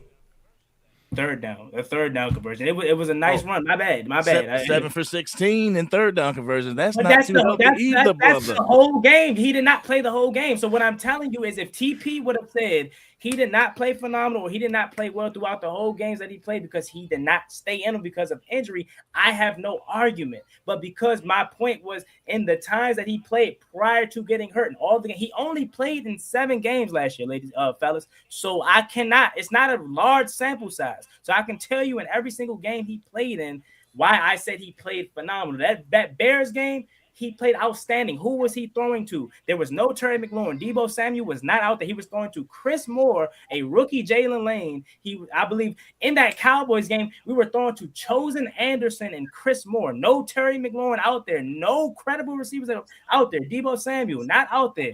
And look what he was able to do. So that's what I'm telling you. So it was just all about how TP phrased the question, by the way.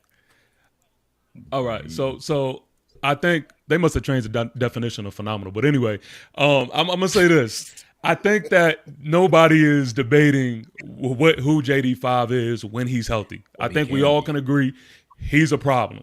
He's a problem when he's on the field.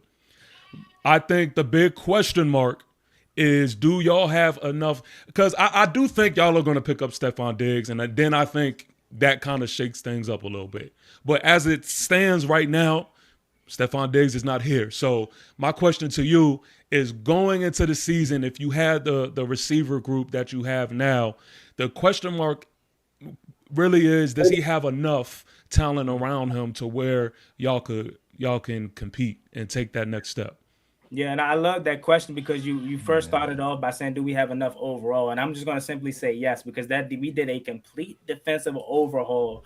So I'll get to that point later if you want to ask about the defense, but specifically offensively, I would love to bring in a Stephon Diggs because of the comfortability of knowing we have another legit wide receiver too. Terry McLaurin has not had a legit wide receiver two next to him like a Devontae Smith had a AJ Brown. So when you talk about that comparison of saying is Terry McLaurin better than Devontae Smith, that's when I say it's not because I want to replace Terry and y'all trying to say he's not scary. It's adding more to it because he has never had a true running mate. But now we have a young fella in Antonio Williams that's a rookie out of Clemson. Before he got banged up last season, he was literally the only thing positive about them Clemson Tigers on that offensive side of the ball last season. We went out and we got a Chiga Conku, a young tight end entering the prime. We wanted Isaiah Likely so bad, you know what I'm saying? But I was just fine getting Chiga Congo. He was there in Tennessee, and he's ready to ascend with more opportunities. We went out, we got Rashad White free agency, another quality back from Tampa Bay, pass catching back, second year of our star running back Bill Krosky-Murray. We went out and we upgraded more on that. You have something to say? Or not? No, go ahead. Okay, I thought I heard something. My bad. This is the second year of Josh Connolly Jr., our tackle that we drafted in the first round. Obviously, Laramie Tunsil, we had was one of the best tackles. I would say probably the second or third best tackle in the NFL, depending on how you all rank them.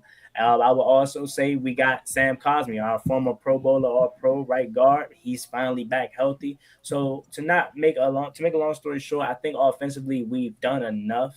And I think our new offensive coordinator, David Bliggity Blau, who we call him in these parts, is going to ascend this offense. And I want you all to remember that name because David Blau is going to be a head coach in about a year and a half, maybe 2 seasons. It wouldn't surprise me if this is his lone season in Washington as an offensive coordinator. That's how good that I think he will be for this team. But yes, offensively, I think we've done enough. It's just me personally, I would feel more comfortable if we had a veteran running mate alongside Terry as opposed to like a young guy. So I will say that Scary Terry never had help.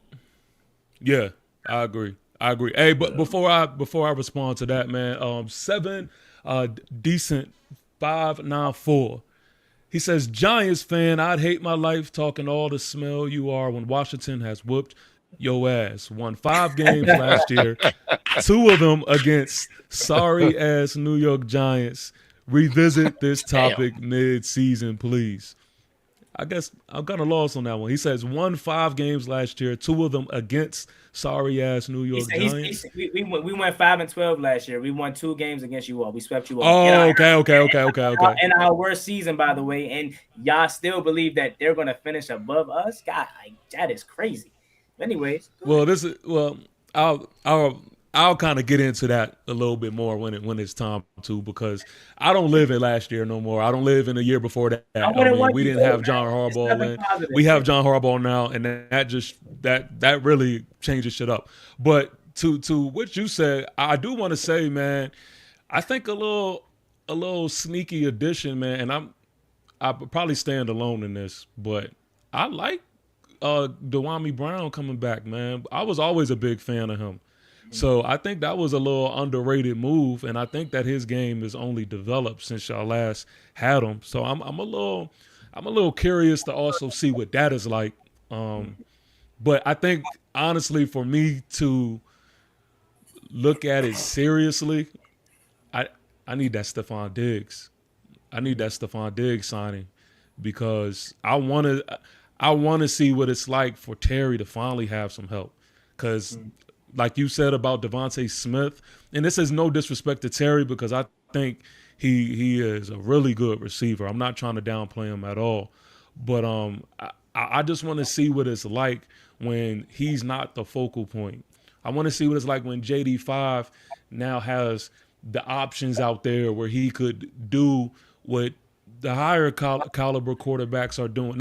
He is a higher caliber quarterback, but they all have the weapons. I want to see him with the weapons. So I think it brings me more interest if that is to happen. But, as of right now, it's a question mark. Go ahead, Angry. Like, bro, I put it this way, like Terry McLaurin really doesn't scare me as the wide receiver one, but if you were to bring in a Stephon Diggs and make him the Fact. wide receiver one and Terry McLaurin Yeah. be the wide receiver two, he would be one of the best wide receiver twos in the league. Yes. Terry is not Yes. being a wide receiver two at this point of the offseason. The only way that Terry McLaurin becomes a wide receiver two is if our young fella Antonio Williams ascends next season or the year after that. Terry McLaurin disrespect is very, very crazy. And this is the same guy that's coming from the same guy that believes when healthy, CeeDee Lamb and Malik Neighbors are like the two catapults of this division. I think a healthy Malik Neighbors has the most potential out of this whole division. I think a guy like CeeDee Lamb is clearly the number one guy in this division right now in terms of best, and you can clearly probably put George Pickens as the two. So this isn't me being biased towards my guy Terry McLaurin at all. This is just trying to be as real and transparent as possible. I think he's in for the best year that he's had in his career. Last year, Deebo Samuel gave us some quality production, but Terry McLaurin wasn't out there to give him his guaranteed 1,000 yards. So that's why a lot of people didn't want Deebo Samuel back, because it was like, well, Deebo didn't do enough. Well, technically he did. He just wasn't accompanied by Terry McLaurin's presence. So to your point of bringing in a Stephon Diggs, that would make us absolutely add a cherry on top to a phenomenal offseason. But we don't need him. It's more like a comfortability factor, like I said, because we did enough at other positions offensively, even if it's not receiver. And tight end, I think our tight end honestly is probably gonna be our second best receiver. If everything stands how it is, Chiga Conku, keep an eye out for that name if you all aren't familiar with him. He is probably going to be one of the best young tight ends in the NFL. He's entering his prime, kind of like Isaiah Likely is. Like we got them at the best time possible, coming off their rookie deals, and they're ready to both ascend for their respective squads. So. And if Krosky Mayer can help out in that run game, then that'll make your wide receivers even better, man. Yeah. Mm-hmm. And I was looking at Luke McCaffrey too. I don't know. Yeah, I'm a massive Luke McCaffrey fan, but I just didn't want to go deep into our receiver roster because I don't want y'all to be like Jalen Lane. Who is that? Treylon Burks. Dang, y'all gave Treylon Burks an opportunity. You know what I mean? Like TP even surprised me bringing up De'Ami. I didn't want to go that deep into it because I didn't expect y'all to be like, Juan, you trying to sit up here and sell us on those guys? The only credible name we know is Terry McLaurin right now. So you know what, the one that's the reason why. That's why I put my projected starters and my projected. On both defense and offense right here. You know what I'm saying? I can't see that shit, Leo. I know, because again, like if I got to face that prolific, you know what I'm saying, Commanders offensive line, you know what I'm saying, I like my chances against that offensive line with these guys. You know what I'm saying? You know, Jonathan Gennard, Jordan Davis, Jalen Carter, Nolan Smith. Okay. You know what I'm saying? I like my linebackers. You know what I'm saying? You got Jihad Campbell, Zach Bond. I like my DB 1 and 2 with Tariq Woolen and Quinyon Mitchell. If I gotta face those dynamic Commander wide receivers, you know what I'm saying? And then you got Cooper DeJean, and then you got Marcus Epps and Andrew Mukuba, who's gonna be coming back. You know what I'm saying? Like, all right, you see what I'm saying? Like, fuck that. You know what I'm saying? Put an address on that shit. You know what I'm saying? Who are you talking about? Who gonna have to go against who? You know what I'm saying? If I gotta go face that New York Giants, you know what I'm saying, defensive line, you know what I'm saying? I'm okay. Where my question marks are is just the health. That's it. But I like my guys on offense. You know what I'm saying? I like Lane Johnson. Y'all know who he is. You all know who Jordan is. You know what I'm saying? Tyler and you know what I'm saying? We know your whole offensive line. We envy you. We know that you don't. So what I'm saying, I'm just saying, if you telling me, you know what I'm saying, that I gotta go against whatever it is that you say your team is or your offensive line, my answer is these guys.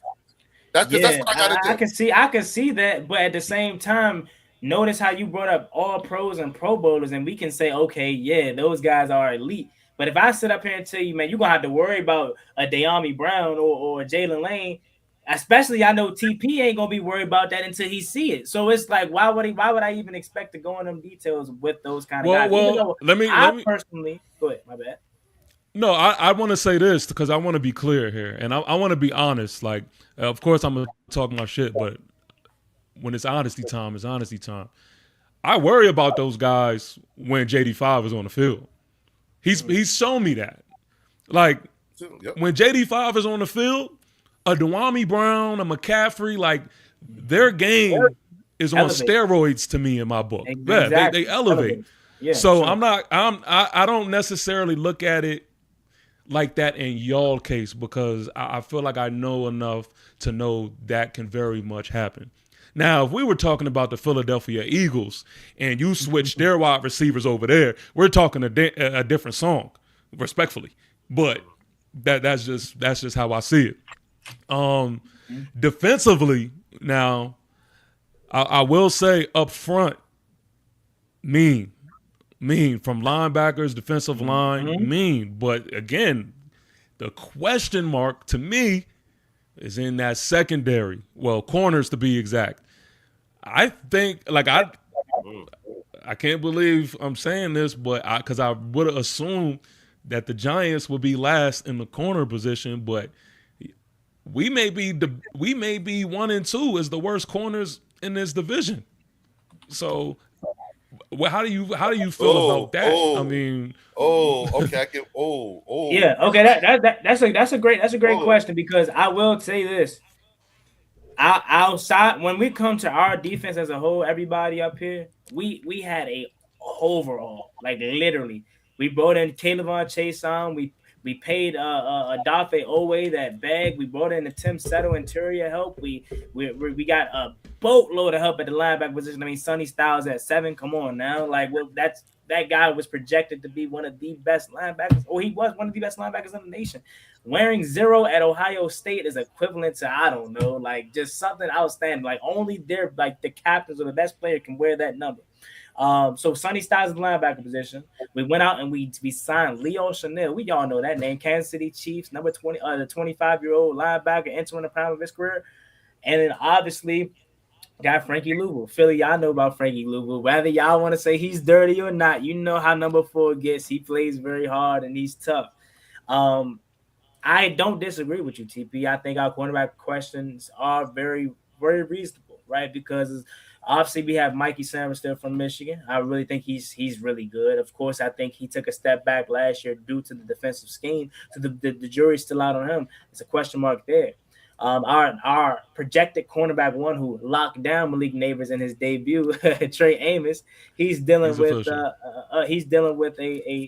a knee a broken leg. Basically, he's come back from a broken leg injury. However, he is really talented. We have high hopes for him, but again, we have to see it. We haven't seen it on a consistent basis. And I don't know if you guys are familiar with Amik Robinson from Detroit. We went out and we signed him as well. And he's going to, in my opinion, have a monster season. I think he's really good. I think a lot of people put too much stock in him being undersized because he does something that we have not done in years, and that's forced turnovers. I'm talking peanut punch. I'm talking Mikey Sanders has led this team in interceptions over the last 2 seasons of his career. So talent wise, I think we have some there, but again, it's not the most talented part of our defense, and I can understand why you would have questions about our cornerback room specifically because it's not the best. Shout out to Jean 45G with the $10 super chat. She says, "What up, fellas? What do we have here? Leo fraternizing with the enemies. Go Birds." Gene, I'm church cheating. I'm church cheating. Shout out to Jean. For all the saints in the building, y'all know what that means. So listen, I think that overall, I think overall, like that to me are the biggest question marks regarding the Commanders. But when we putting all the jokes aside, I mean, at the end of the day, you know, when you step on the field with y'all, you can't sleep. Y'all definitely play with an intensity that I believe that my Giants are going to come with, and so I'm looking forward to that aspect of it. And that explains, you know, why we haven't been able to beat JD5, you know, and you know, we're gonna stay tuned for that. And I'm also just waiting on. I think any day now is gonna happen. I'm just waiting for you know, that Stephon Diggs move to go ahead. I hope so, but I don't think I'm not like too sure. I think they're gonna wait till training camp fully gets underway and they see if we're struggling in camp. Okay, go out and give a guy like Keenan Allen or Stephon Diggs a call. Maybe. I personally want it to happen, but I think they're confident enough in the potential of this room because again, the potential of this wide receiver room is through the roof, in my opinion. From our rookie guy to Treylon Burks, who was a former first-round pick, ironically enough, involved. And the reason why the Titans were comfortable enough trading AJ Brown to the Eagles because they drafted Treylon Burks. He didn't pan out there, but he had a really solid season with us. But he's injury prone when he was healthy. That's a person that you could say is injury prone. Yeah. I will agree with you with that one. If he stays healthy, he's so flashes, but that's the biggest thing with him. So. Right. All right, Dallas, it's your turn. It's time to put the attention on America's team. Don't stutter when you say that. Don't stutter when you say that. That's us. That's us. So, I mean, listen, I'll start with this. I honestly do think that y'all are going to have a offense that's going to be a problem for not just this division, but for this league. I think that it's going to be fireworks. CD, George Pickens, run game, Dak.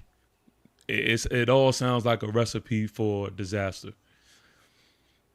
The big question mark is not on the offensive side of the ball. It is on the defense. You know, how do y'all feel at this moment about what y'all were able to do this offseason? Y'all trying, you know, y'all made some moves, you know what I mean? But is it going to be enough to where y'all could take the division and y'all could basically do what the mainstream media is trying to push and just make a push in the playoffs? Well, I'll say that because I know Angry got some stats for your ass. I'm gonna do it like this. I'm like this. Our defense was so bad we let Russell Wilson look good. Our defense was so bad we let Jalen Hurts score 21 points on us. Our defense was so bad Washington almost beat us. This is the problem. Okay, so when they got rid of the defensive coach, I mean, I was a proponent of firing the defensive coach in the middle of the season and say, man, let's just rock what we need to do. Because to me, it was just utterly ridiculous of when you can sit on the couch and you know what the other team is going to do and you still couldn't stop it. You couldn't stop it. I mean, you could. Lane Johnson probably went up to the line of scrimmage and said, hey, bro, we're running right here. And they couldn't have stopped it. It was just terrible. It was just traditionally the worst defense ever seen in my life. And Cowboy fans, we were still hanging tough as long as we could. That's bad when you got to score 35 points and you still lose a game. You know, it was just terrible. So the Cowboys actually did something that I was actually shocked at. They addressed the problem. A lot of times over the years, the Cowboys will put a Band-Aid over the problem. Okay, they'll go into the season and say, "Oh, this guy was a former number one. Oh, this guy was a starter on this team. Oh, this guy used to be an All-American at Ohio State," but they couldn't play damn football. You know, so this year the Cowboys, thank you, Giants, for not taking Caleb Downs. You know, I still don't know what the hell you guys were thinking, but you needed a guard. Congratulations. You still can't quarterback. Anyway, but I'm like this. I appreciate what the front office did. The front office said, look, I need a good defensive coach. Oh, let me go to Philly because Philly got the number one defense. Let's go get him. Oh, we need a safety that we've been needing Angry Cowboy for the last 10 years. Let's go get the best damn safety in the damn draft. Oh, we need a linebacker that can actually play football. Oh, let's go trade for D. Winters. Hey, we need cornerback help. Let's go get some more cornerbacks. That's what they did this year. We got a turnover on defense. What, 6 new starters, maybe 7? And I still don't think it's enough. So for us, our offense, we already know what's going to happen. Okay, we know what's going to happen. You just try to contain it. Okay, the defense has to stop something. I'm looking forward to a full year of Quinn Williams. I think you can't run the ball on the Cowboys now. You got to attack their corners. That's our weakness right now on defense. You got to attack the corners, but you cannot run up the middle anymore. Go ahead, Angry. Absolutely, man. I've gone on record saying that this year's different for the Dallas Cowboys. And I don't mean different as we're going to the Super Bowl this year. No, I don't mean that type of different. The difference that I mean is the simple fact of since last offseason, except for the acquisition of Matt Eberflus as the defensive coordinator, they've been meticulous on how they're operating as far as the front office is concerned. Oh, the activity. Yeah, the activity. Yeah, I get it. Yeah, so, the activity. You bring in, shoot, I'm drawing blanks. You bring in a George Pickens, to see what you can help CeeDee Lamb with. And then not even that, at that Cardinals game that I was at the trade deadline, you go out, you get a Quentin Williams to pair with a Kenny Clark. You know what I'm saying? And it continues to go from there. At the end of the year, we knew we wasn't making it to the playoffs, so play it out. But then it's like we started.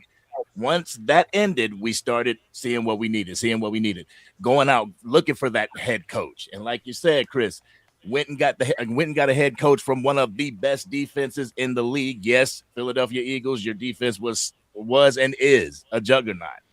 And so this past off season, bringing in a Kobe Durant from the Rams, bringing in a PJ Locke from the Broncos. I mean, Jalen Thompson from Arizona Cardinals.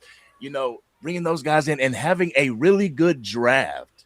Some people they kind of skim over the draft and they say, "Oh, Caleb Downs, round one, you got to go with Malachi Lawrence. You got to go with Jayshawn Barham. We got some help in Devin Moore in the 4th round at the cornerback position.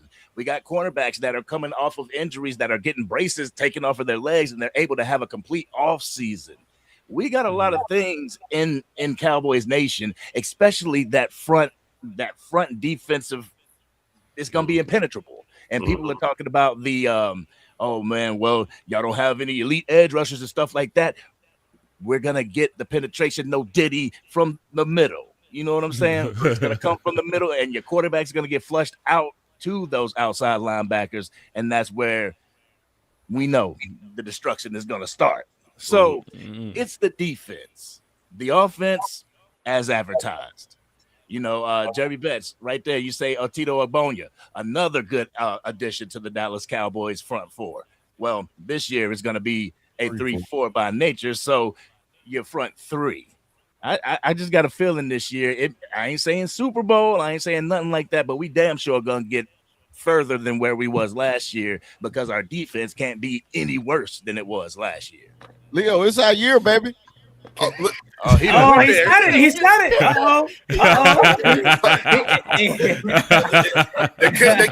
They can't help themselves. It's okay. They can't help themselves. Can I ask this though? Can I ask this question to the Cowboys fans? I got like a funny question, but also a good a statement.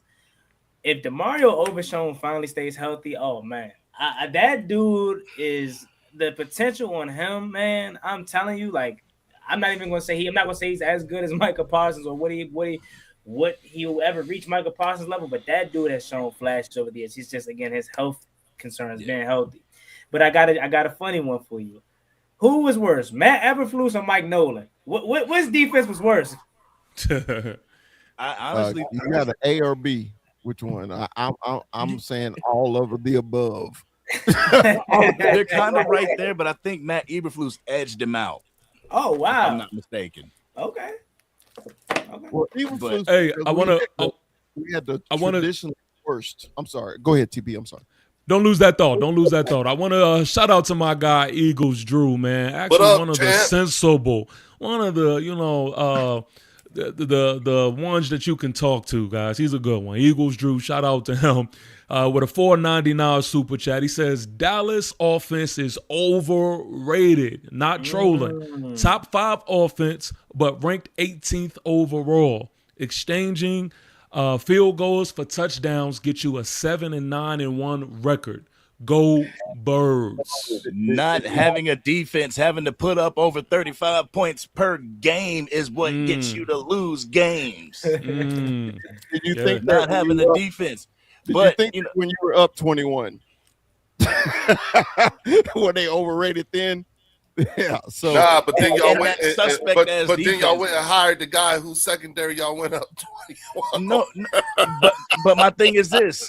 But That's your let's not get that defensive twisted, coordinator Leo. secondary, bro. Let's not get that twisted, Leo. Like I said, at the bird section, they're not infallible. You know, they Absolutely. are great. Quinyon Absolutely. Mitchell and Cooper DeJean, they're great. Yep. But they're not untouchable. And Dak Prescott, because it's an NFC East rivalry and we kind of know each other, is able to exploit. You know what I'm saying? So that's again. This is why why I have it up here. You know what I'm saying? Because I could just put an address on everything, and folk can I put an can't address see on. that. No, wait. But because the thing is that if we're gonna have this conversation, all right, fine, fuck it, let's have this conversation. Because let me explain to you who you got to see. All right, so you got 9 guys on that defense who are going into year 2 to year 3 of the Vic Fangio defense. Okay, you've got Nolan Smith, Jalen Carter, Tariq Woolen, Quinyon Mitchell, and Cooper DeJean all looking to make a bag this year. They're eligible. You know what I'm saying? Then you got to deal with you got 2 guys on that defense. 10 of those guys on that defense have all won a Super Bowl in the last couple of years. You know what I'm saying? So again, when you're telling me that I got to face this prolific offense of George Pickens, Javonte Williams, or CeeDee Lamb, Jake Ferguson, and Jake Ryan Ferguson, Flournoy. everything like that. Yeah, because Jahad Campbell was in the running for Rookie Defensive Player of the Year, and Zach Bond was an All-Pro. Yeah, I'm cool with it. Since that's what I got to face with, I mean, it's not like, and again, it's not like y'all don't know who these guys are, but the one you don't know is Tariq Woolen. You ain't got no film on him, and Jonathan Gennard on this defense. Again, so you're talking about a highly motivated defensive, a plethora of weapons that you're going to have to deal with. You know what I'm saying? And mind you, on the offensive side of things for the Cowboys, you know what I'm saying? You got a lot of guys who are coming into their own. This is and I'm sorry, not on the offense. I'm sorry, the defense. Every single person on that defense is in year 1 of the Christian Parker experience, and none of us here have any idea what that looks like. Now, some of us do, because Christian Parker was our secondary coach. And to be quite honest with you, we love Christian Parker. You understand what I'm saying? But we dodged the bullet, because if you were going to take from the Philadelphia Eagles, it would have been and hurt us would have been Clint Hurtt. Okay, so you got the wrong one. You see what I'm saying? But he's a good guy. I'm just not sure if the tempestuous hearts of the Dallas Cowboys are prepared to allow Christian Parker to cook. You're absolutely right. Both of you nailed it. You are moving different this year. I call it activity. I'm always judging my team off of what the activity has been since the failed year before. Okay? And that's what I'm judging off of. And based off of what I've seen, I'll give it to you. You guys have some activity that does look different and everything. But once again, it's like what Stephen A. Smith says, just wait. Just wait. They'll never let you down. Just wait. That's the factor y'all got with you. So I'm just sitting here thinking, like, because again, it dawned on me again. I'm sitting here listening to people whose teams won 4, 5, and 7 games last year, and this is insane. Hey, I think one of those games, I can't remember exactly, but I think one of those games was versus Philly on primetime in front of the world. Yep. But anyway. Yep. Let me That's the one. Hey, you got us bad damn the offense. You got us. He know our record, but he didn't sweep the division, did he? Did he Not at sweep all. the division? Not Okay. at all. Right, that's all I want to know. Whoa, wait, Chris, what did I tell you? It's the NFC East. At worst, we're probably all going to end up splitting with each other. I don't care how good we are. I don't care if we're in a dynasty. There's something about you fuckers that we always end up splitting. Nowadays it's rare for us to sweep. More likely, I mean, not the Commanders. I mean, everybody's sweep, but I'm just saying, it's like it's one of those things where it's just like I don't put any. It's the NFC East. You know what I'm saying? Y'all, we all have a way of bringing each other down to earth. To be quite honest with you, the game that we lost against the Giants, when that belt to ass game, that was a down to earth game. And what did they do with it? Nothing. You know what I'm saying? Oh, I disagree. Against the game against the Cowboys when they came back on us when they were down 21. That was a down to earth game. What did they do with that? Nothing. You know what I'm saying? You won 5 games. You won 4 games. Great. You won 7. Wonderful. We won 11 and became NFC East champs 2 times in a row. And that's it. And in the grand scheme of things, that's it. That was a bad year for us. In the grand scheme of things, that's it. Hey, Dallas, quick question. No banners with no NFC East championship. Exactly, and that's why I said, and it's a bad year for us. We still think it's a bad. Like, please, you know what I'm saying? Listen, what's the bottom line? What did Jalen Hurts say? Keep the main thing the main thing. What's in the W column and what's in the L column? And you're right. That's why I said I call it activity. I call it, what's the activity? What happened? You know what I'm saying? At the end of the year, what happened? We just found out about some shit that happened like 3 years ago. We literally just found out about some shit. All that shit with AJ, and it was over pussy. 3 years ago. And y'all was rooting him on those 3 years. Huh? Y'all was rooting him on those 3 years before exactly. y'all found That's out. what I said. Yeah, hey, Angry. Loving them 1,000-yard seasons. We found out they ain't gonna be missed. Yeah, no. I'm just saying we found out the same time you did. Yeah. What were we doing during those times? Cheering it on.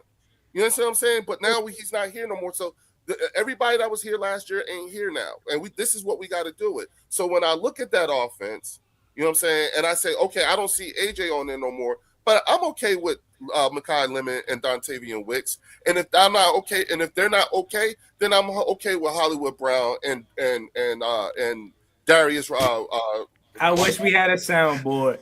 I wish we had a soundboard for that. This. What? Go ahead, what? No. It's only because if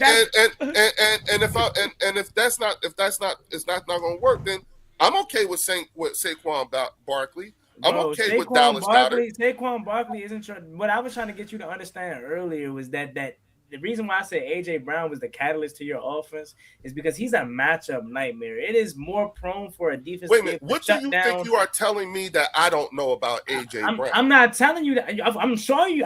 Well, I hope you know that because the way you just said, hey, look, if we can't get the production out of so and so, well, Hollywood Brown is cool. AJ Brown, yeah, AJ Brown was good, but we're not like you all missing his production. How you said we feel out when outside looking once again, you missed the overall point. I said the activity. I was talking about the activity.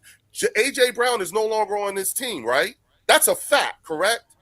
And so now that we've gotten rid of AJ Brown, the activity was to go get Dontavian Wicks and draft Mekhi Lemon. So that and go get a Hollywood Brown. So if that was the activity, judging that activity in light of AJ not being here, I'm okay with that. Okay, I like that. Those were good moves since y'all did that shit. If you're going to get rid of AJ, you better do something. And they did something. Look at what they did. You don't think that's good? So no, I was not missing your point. I'm going back to the top of the show. When you told us that us as Commanders, Giants, and Cowboys fans or any other team that's not an Eagles fan, you said that we are more worried about you all losing AJ Brown than you all are actually because of Saquon Barkley, because of other pieces that you just mentioned. I said on the priority list. I said you guys think it's more of a priority than we do. And we have a right for that opinion. And I'm about I'm to not tell saying you don't. No, I know, but I'm trying to explain to you why I feel that way. I'm not saying. Listen, I'm not discounting anything that you are saying. I got to finish first so you can understand what I'm trying to say. What I'm trying to tell you is stop telling me that we think this. When I'm telling you, no, that's not what it is. Cool. All right. Okay, cool. So I'm gonna just say this. Okay, I'm gonna just say this then, since it's a disconnect somewhere. Saquon Barkley is more. It's more easier to be able to shut down or adapt to limiting Saquon Barkley's success, as we seen last year. Even though you want to point to the health of an offensive line, opposed to an AJ Brown, and then you went into listing the rest of the receivers. I'm not saying that you believe that it's an equal production. But you're saying you're fine with Mekhi Lemon. That's a question mark because we don't know what the young fella is. You're fine with Dontavian Wicks and Hollywood Brown and a slew of other receivers, and that's why TP kind of laughed. And I had to back him up with that because it's like, whoa, you're saying you're fine with that kind of production. How do you know you're going to get that production from in my opinion, guys that are Jags? It's a reason why Hollywood Brown's on this third, fourth team. It's a reason why. Where's the disconnect? I'm confused. The disconnect is that I am not saying that I am fine with Dontavian Wicks and Mekhi Lemon replacing AJ Brown's production. You're just happy that they did something. Yes, I'm judging the activity. That's all. I don't know what they're going to, what Dontavian Wicks and Mekhi Lemon is going to look like. I have absolutely no idea. But when you conduct the act of getting rid of an AJ Brown, what's the move to fix that, to address that? Oh, y'all went and got Dontavian Wicks and Mekhi Lemon. I don't know what they look like, but okay, based off of who they are and everything like that. All right, I'm okay with this activity. I don't know what the production is going to be. And of course, and I don't expect you to go into a season not being positive or optimistic. But when you get rid of the AJ Brown, who's the monster and the most, and you're scared of him and all this other shit, when you're the team that gets rid of him, you got to do something. What is your something? Our something is they went and got Dontavian Wicks and Mekhi Lemon, Hollywood Brown, and we got other players on the team. So. That's my fault. And that's my fault for not. I don't expect you to not be positive or optimistic about those guys. But again, the whole point, and again, why TP was kind of giggling is because I was just saying simply, Saquon Barkley is not a guy that I'm not gonna say he doesn't fear us anymore, okay? Because it's still Saquon Barkley. But as Angry said earlier, you got to stay healthy again with a guy that's going to be required more of now. Is it fair to say Saquon Barkley is going to be having to take on a heavier load now that a 1,400-yard All-Pro receiver is no longer there? Is it fair to say that? 24 when he was there? For sure. In 2024, he was there. Let me ask you something. Has he ever demonstrated an ability to at least do it? What? It's Saquon Barkley, yes. Okay, he did it. He did it with the Giants. He's also showed the ability that he can be the liability for your team. Just check out. Hello. Once again. Not enough to shake my supreme confidence in his ability too. We don't expect you. He is a very competent running back. So okay, even with his mistakes and everything like that, I still have a supreme confidence in his ability to perform at the running back level, even with the mistakes that he may have made, and even with last year's production or lack thereof. It's not enough that I would not have a supreme confidence in his ability to play the running back position. Okay. What's your plan B? Real quick before you get there, please don't lose that point. Hold on to that point. Linda Conyers again with another $5 super chat says Eagles go to 12 and 21 personnel, utilizing 2 tight ends and including 5 people to spread the ball to, and not a wideout dropping the ball on purpose.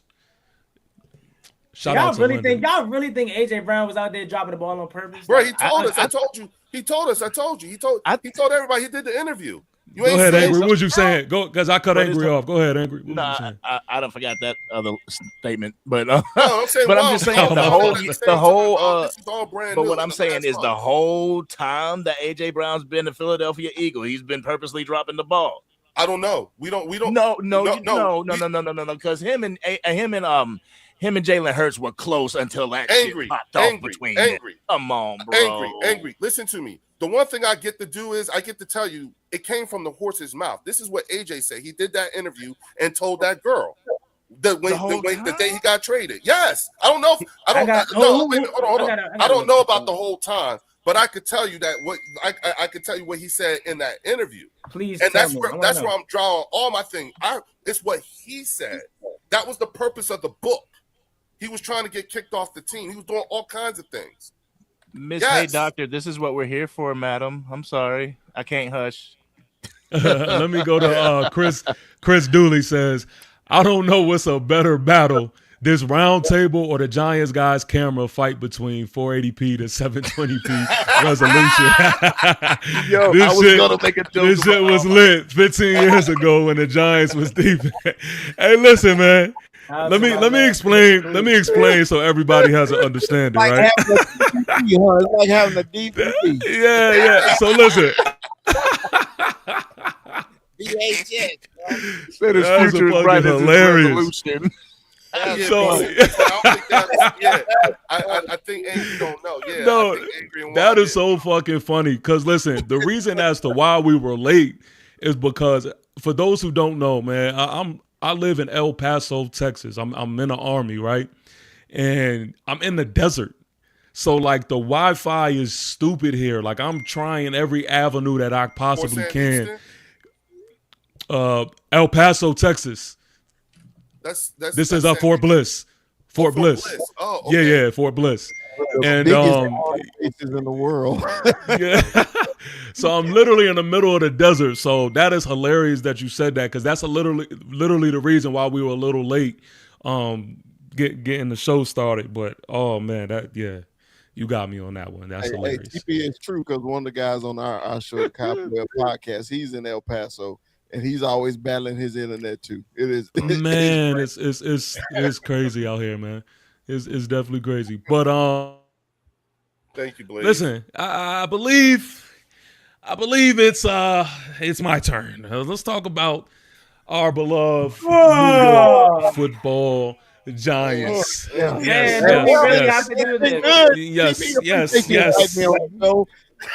Where the New York Giants? Hey, y'all. I gotta go. I believe some of this take is my fault, because I put him on with a guy who used to play for John Harbaugh, and he was giving him all kinds of gems and whatnot. You know what I'm saying?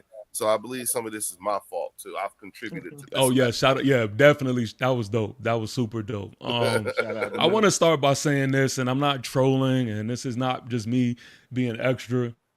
But this is what I truly believe. I think that the New York Giants is going to finish first in this division. And I'm putting that out there because I believe that we finally have the medicine to what we've been missing, right? So you look at us last year, we've been really punching everybody in the mouth with just straight determination and some talent. Not a lot, but just some.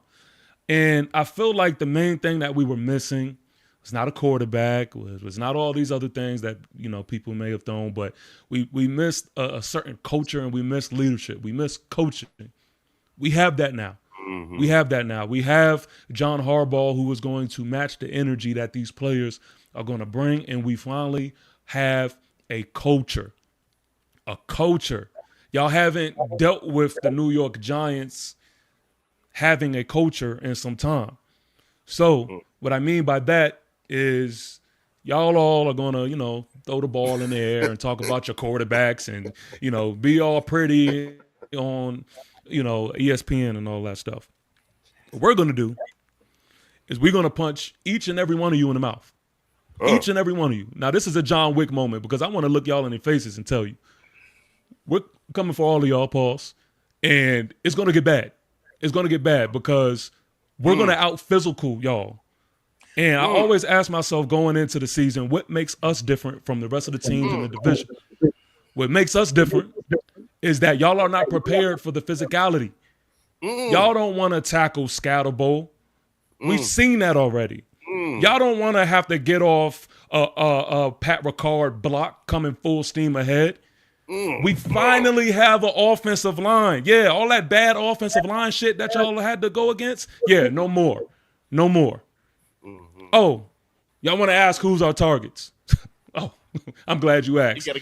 The best thing for y'all The best thing, the best thing for y'all is for Leak to rest. That's the best thing for y'all, because when he gets back, it is curtains for each and every one of y'all corners. Dallas doesn't have an answer for Leak. Washington doesn't have an answer for Leak. And Eagles, we're going for blood. We're going for blood. Hey, notice And how y'all he think- ain't pick on Notice y'all. how he ain't said we ain't got an answer. No, Does Leak have an answer I'm for not that going- surgically repaired knee? We ain't got an answer. Hey, he Yes. know that 2-7, huh? Yo, he's not. Listen, we all are on the same page on this side. That Leak is not coming back until he's ready to go. Or That's maybe just not come back the same case. player. He will be back. He He's will not be gonna back come the same back player. until late in the season. Y'all could hope for that. I would hope for that too. I would hope for that too. But what I'm saying But- is, like, you know, DeMarvion Overshown had that same type of injury. Chase Young had that. Hasn't come back the same player yet. Yeah. Is Malik Neighbors going to be able to come back and be that explosive player? I'm not saying that he ain't going to be a dominant player, but he went from 100 to 90 real quick because of that surgically repaired knee. Well, I'm gonna say this. Because there's a difference between, you know, me talking hopefully and then talking reality. Gotcha. As a Giant fan, that's all I could do right now is hope so. That's it. Gotcha. Like I don't have anything to base it off of. We have like training camp is here. He wasn't put on a pup, so I'm only assuming that they're going to test where he is right now. They're going to see, you know, how that's looking. So talk to me. Real shit. You know, I heard you. I've heard you on the Sneaky Show. I heard you on your own show, and you've been hyping up your G-men, you know, quite a bit this off season. And you know, hey, it's your mob. You're supposed to. You know, I appreciate it. But are you telling me honestly, in my space? Yeah, hold on. Why y'all laughing? Like, Because for the same reason why y'all was laughing at me, goddamn it. You know what I'm saying? The question is now I got love from Harbaugh because I'm a diehard Michigan fan. Go blue. Okay, I'm diehard Harbaughs. I love them. Okay, Yup. but you telling me your team is going to win the NFC East against these three teams just because of coach? Is that what you're saying? That's the main ingredient. There's other factors to it, but that's the main ingredient. See, the thing is, I know what we look like stacked up against y'all when we didn't have the weapons that we have now. Like, I know what we look like when we didn't have a Denard Wilson as a defensive coordinator. So, like, I'm even more confident to know we get momentum in this season. It's going to go a lot differently than what people assume. But so, that's like, what y'all look like us to us now. Everything you look like you said, I know what it looked like when that's what y'all look like now. Y'all it's still the same thing. Yeah. And guess what? And that's why I'm glad you're speaking. But you should be, because we put belt to ass on primetime. Where's y'all? So if anybody should understand that, y'all should understand that. I understand if it was a Commander fan talking to me like this, but we whipped y'all. Yeah, but when you're talking about punching people in the face, realize who's gonna punch you back. Look at that. Put an address on it. Who on your offense gonna punch Jonathan Gennard, Jordan Davis, Jalen Carter, and Nolan Smith? Give me some names. Put addresses on that shit. Come on, man. Scat got highlights on y'all linebackers. What, Vaughn? Was it Vaughn? What's his name? He got highlights running over him, man. What are we talking about? Right. So that's gonna happen again. That's what's going to happen again. Like, of course. Of course, we have the best left tackle in football. I know Juan. He likes to talk Tunzel. But Andrew Thomas is the best left tackle in football. And not literally, but in this division. In this division. Hold on, wait. Trent Williams. Get him. No. I had to. You see, I had to retract. I said in his division. He's He's better top than 3. Larry Yes, for sure. For sure, and that's no disrespect, because at the end of Tunzel is him. Let me get a refresher, because I pride myself on knowing a lot, but I can't need a refresher. Jordan Mailata plays right or left tackle? Just a refresher. Left tackle. I don't even know if I'm taking him over. I love exactly Jordan Mailata. Exactly. That's why I said bless your heart. Bless your No. heart. Yeah. No, Bless your heart. no. Wait, Because okay. y'all are uneducated on Andrew Thomas. That's all that means. No, we're very known about Andrew Thomas, the 4th overall pick, right He from is the talking about an preseason. offensive line. Okay. Number one picks 4 years in a row, right? So y'all been trying one offensive lineman. Y'all got mad. Tell him he need to work at McDonald's or some shit he did. Yeah, Oh, you talking about Evan Neal? Evan Neal experiment failed drastically. Well, guess what? Guess what? See, I really got to get into my bag now. See, because the thing is, though, we could all laugh at Evan Neal at what he looked like at tackle, but we won't be laughing at Evan Neal when we move him to guard. It's going to be a completely different thing. Because I'm telling you, for sure. Okay. For sure. Kind of like how y'all did Eric Flowers, right? Y'all had to move a tackle to guard. Like y'all always. He went to y'all. And he played damn good with us as a guard. But my point is, I'm saying like. But my point was that you're continuing to draft these first round tackles that are turning into guards. So you're kind of missing on these guys when it's like, what are we doing? No, that's old news. That's what I'm saying. That's old news. I was just kind of saying y'all have a history of repeating that. In New York, it's a new day. Yeah. We're the New York Giants. I forgot. We're the New York Giants. Facts. Thank you. Now we're getting it. Thank you. Now we're getting it. I will say this, TP, and I'm not trying to troll. I'm not trying to troll when I say this, TP, and again, this is a little bit different because John Harbaugh has. Hold on, Wagati, hold that point. Don't lose it. Hold that, because I just want to remind. Hey, Dallas, didn't we beat y'all too? Oh, okay, my fault. Let's get back to let's get back to what you were saying. I don't care. A win is a win. A win is a win. Why? They are talking to us like they swept us. They are talking to us like they swept us. No. Hold on. Thank you. Thank you, Leo. Yes, listen, Leo. Important thing. Leo, TP. We got 11 of them last year. Listen at this. Giants, we thank you for beating us week 18. We thank you for skipping over Caleb Downs for offensive lineman, because if you wouldn't have beaten us, we might not have gotten Caleb Downs. So thank you. Downs is still not the answer for Leak.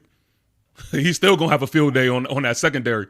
Like at the end of the day, Leak. I mean, week one, y'all may not see Leak, so y'all should be happy about that. It's still gonna be BTA, but it's not gonna be in the fashion that it would have been if Leak was there. But my fault, Juan. I didn't mean to cut you off. No, you good. You good. Know about your quarterback and his decision making, so I don't think he's gonna do much against Dallas. So Cam, I am worried about is because he is a monster in the run game. I can say that. But bro, you still got to get somebody to block for you. And I don't care who you drafted. Y'all ain't blocked nobody in 10 years. So, when you talk about we have to update that. We have to update the news. We have to update the news. We have a better offensive line than the Commanders, but y'all don't know about that. Y'all don't know about that. If Cam's got to keep flipping, Cam's got to keep flipping and busting his ass. Hit the update button, y'all. TP, why do you hit the update button, y'all? Why do you keep coming to attack me? First of all, you said that your tackle was better than mine, and your tackle was not even better than Laramie Tunsil or Joey Mailata. That's for one. And overall, collectively, no, he's not. Joey Mailata, the rugby player, this dude is, oh my God. Joey Mailata is amazing. Our edges. Thank you. Dude, is this a stretch? This might be a little bit of a stretch. This might be a little bit of a stretch, Bird. Shit, Landon Dickinson might be. Come on, that's not even Landon Dickinson. All right. We hear troll. All right, I wasn't sure until this very moment. But now I caught on. He's trolling. Okay, I got it. I just needed to pick up. All right, that's not. Yeah, now I know. Yeah, that's what I'm saying. Guys, y'all really have to do your Google. Y'all have to do your research. Andrew Thomas is him. Like I'm telling you. How many Pro Bowls Andrew Thomas been to? Let's look it up. I don't know. Let's look it up. I'm gonna just say one, but like Landon Dickinson and Joey Mailata clears. Like we literally just had this conversation about how good they are. We literally just said we don't even. Hey, Bird, you don't even gotta say offensive line. We know how good y'all offensive line is. Like, come on now. Like we already know that. Oh, he's never been. He's never been. Thomas and it's really because it's injury history. It's really because it's injury history. So he's never been. He's never been. But that's not the end all be all to me. Like that's not the end all be all to me. Like Pro Bowls doesn't define anything about who Andrew Thomas is. Like, see, that's what's wrong with Philly. Hold on. That's what's wrong with Philly. Y'all care too damn much about rankings and all this extra shit. What about the eye test? What about I seen Andrew Thomas completely exit Benito out the game when we playing Denver? What about I seen Andrew Thomas go against Myles Garrett and neutralize Myles Garrett when we went against them? Like, these are things that I seen. I don't care about the rankings and all that other crap. Like, I don't care about none of that stuff. But he has been an All-Pro, my guy. Yeah, never been an All. Yeah, he's been an All-Pro. He's never been a Pro Bowl, but he's been an All-Pro, which is crazy. I don't understand that. Yeah, like it's. I don't really. That's why I don't really go by the pleasantries of the awards and all that other stuff. Like, honestly, the best thing God has gifted me is my eyes. Like, I can see it. You know what I mean? Like, I can see it. I didn't even say Larry Johnson. Damn. Exactly. All-Pro is better than Pro Bowl, so you figure he would have made the Pro Bowl off an All-Pro season. You know what? Let me ask you this. For all the Commander fans in the world, I want you to answer this, and I want you to answer it confidently, and let's see if the panel will agree with you. Make sure you talk to us nice, because you ain't beat us in about 6 years, man. Go ahead and talk to us nice. Okay. What position group is the Commanders the best at in the NFC East? Position group? Position group, yes. Quarterback. I got the best quarterback in the NFC East. All right, y'all. It's been a good night. It's been a good night. Thank y'all for tuning in. Thank y'all for rocking with us. In the NFC East. Yeah, thank y'all for Thank y'all for tuning in. Thank y'all for rocking with us. Thank you for lending us your time. Y'all want to laugh about that? Okay, cool. Laugh about that. I got the best linebacker core in the NFC East. Say, man, I don't even know about that. Is that vodka or is that water? Is that vodka or water you drinking? I'm just trying to figure it out, bro. I mean, I don't even gotta go to linebacker. I can stand firm on my take. I got the best quarterback in the NFC. You know, your quarterback literally performed 1 year, okay, and he's the best. All of a sudden, this is just amazing. And this ain't even the Commanders fans talking. This the NFL media saying this. I'm understanding you hyping your team, but the facts and truth, the truth. You know your quarterback is not the best in the East because he has to perform. He has to play in the games. He has to win the games. He is not the best in the East. You may get third, Third is crazy. Third is crazy. I have the best. Then this ain't even coming from just Commander fans. This is coming from the national media that talks about Jaden Daniels and the light that he does. You know what I'm saying? In Washington? No, in notice I said the national media. Notice I said that, by the way. Hey, man. Hey, look, shout out to my guy. Shout out to my guy Big Dash, man. My guy Big Dash, he always says, man, you could tell when somebody got new money. And this is what it is with the Commanders, man. They ain't never had a quarterback. Just like you with Jackson Dart. Who? Eli Manning. What are you talking about? Like, what are you talking about? I've experienced that. You're talking about new money. I thought you were saying us having new money, saying we haven't had a quarterback in a while. We know you've had Eli Manning. You won Super Bowls. I'm saying I thought you were saying we haven't had a successful quarterback in a while, and I'm like, y'all haven't had nothing since Jackson. What I'm saying, this is what it is you finally have somebody that is, I would say, elite. Is that fair to say? An elite quarterback. We could put him in the elite speak. Are we? So okay, TP. If we're saying that, if we're saying Jaden Daniels is elite, thank you for saying that, because I personally feel that way. Not yet. But is Jalen Hurts elite? We're talking about quarterback play. We're talking about as talent evaluators. Is Jalen Hurts elite? So I'll answer that. I'll answer that in 1 second. Notice but Randy Cadell, shout out to him for the $5 super chat. He says, what did ESPN rank Daniels in QB standings? Honorable mention. Well, he was number 11 in QB ratings. And this should tell you how highly they think of him. He played in only 7 games last year, and he was left off the list by 1. And he only played in 7 games. My point. He only played in 7 games. You keep but prior to but that's the point that y'all are missing. Y'all are saying he's injury prone, but he played. That's not proving your point, because as you all said in the comments, everybody gets hurt at some point in sports. But the point that I'm making to you all that y'all keep trying to say is he's injury prone when he played in every single game of his career in his rookie season. Like 4 times. Yeah, you told us because that. I'm trying to get that through your head because Dak Prescott had a broken ankle. Dak Prescott's always having some injury concerns from time to time. I can't say he's injury prone. He had one. Dak Prescott had one major injury, and that was his broken ankle against the Giants a few seasons ago. Jalen Hurts, I can't remember Jalen Hurts having any major I thought he injury. almost ripped his the hamstring off the bone. Oh, the hamstring off the bone. So that's what I'm saying. Because of a broken thumb. Yeah. And you don't hear me saying he's injury prone at all because it happens. It's a couple seasons here and there. You know how elite your offense is when Dak Prescott is out there. My point is, go ahead, TP, you got it. Go ahead. No. I don't know. When you say it happens, I don't think that happens. Like, if I'm not mistaken, these injuries are all different, correct? Yeah, they were all different last year. So it's freak. So like that's it's freak. It's a freak injury. It's not something that's consistent. It's a freak all right, injury. real quick, I got another $5 super chat, man. Shout out to Talking Sports with Bill. He says, so you think Giants O-line can't block? You gonna find out week 1, son. Yeah, man. I mean, we know the truth. They don't know it yet. Okay, they don't know it yet. You know what I mean? Giants fans finally represent. We know. Let's go. Y'all remember that? Thank you, Bill. Hey, people remember that 40 burger on opening night. So you don't want that again. That was a long time ago. I don't live there anymore. I will tell you this, Juan. Real talk. JD5 has the potential to be an elite quarterback. He has the potential to continue to take the NFL by storm, but he also has that potential to be a CJ Stroud. Yeah. Yeah. You don't hear from him anymore. There, man.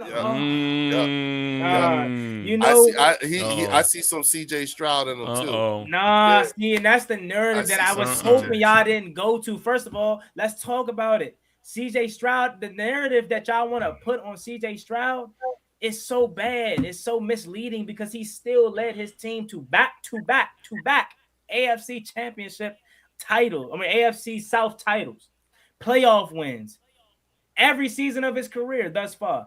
CJ Stroud, what I will say is he may be shell-shocked because ever since he lost Tank Dell, ever since his offensive line went down, he may be a little shell-shocked because he's getting hit so much. So, of course, he may look at the game. Wait a minute, did CJ Stroud say that he was shell-shocked? No. JD5 did. What I'm saying, JD5 said he had PTSD because he got hurt. That's what shell shock is. No. I did 6 tours in Iraq and 4 in Afghanistan. I know the lingo. Okay. Shell shock and PTSD are the same thing. Shell shock and PTSD. You're okay. Jaden Daniels got hurt and he broke his. So what do you? Jaden Daniels said. Jaden Daniels told everybody he's got PTSD. Let me ask you. He said he had PTSD from that night for a while because of. It was such a traumatic injury. Let me ask you, if you're running and your elbow twists another whole direction, are you going to sit up? I'd have PTSD. Okay, but PTSD, what do you continue to do every single day? You don't let that stop you from work continuing. Through it. Yeah, exactly. Thank you. So that isn't going to change Jaden Daniels at all. How you know? You seen it? Hey, real quick. I want to say this, right? Because this is a comment that I see all the time, right? Randy Cadell, shout out to you, $2 super chat. He says, I see repeat RG3. So listen, I want to say this about this statement. And Randy, I think that you're coming from an innocent place. Let me just say that. So this is not to you, right? But I just want to be careful on statements like these because when I watch these games, I also like to watch it from a perspective of always respecting the player, right? Now, I do not like the Commanders. I do not like the Eagles. I do not like the Cowboys. But I hate when people go through injuries that are like life-changing and career-changing. I don't care where it happens. I hate it, right? So I don't want to project that on Jaden Daniels. I understand it is like a concern, right? It is a question mark as to, okay, is he built for this game, right? And again, Randy, I don't think you came from an ill will point of view, but I just say this to say, because I know this is a comment that we see all the time. I don't take it there. I like to just be respectful in that manner, right? Because I respect is just a big moral in my compass, right? So that's just that. But shout out to you, Randy. Appreciate you, bro. Mills with the $2 super chat says, we need a new QB. I'm tired of Dak stat pad Scott. Well, that's one of your own. So Well, you have the minority out there. Go ahead, Chris.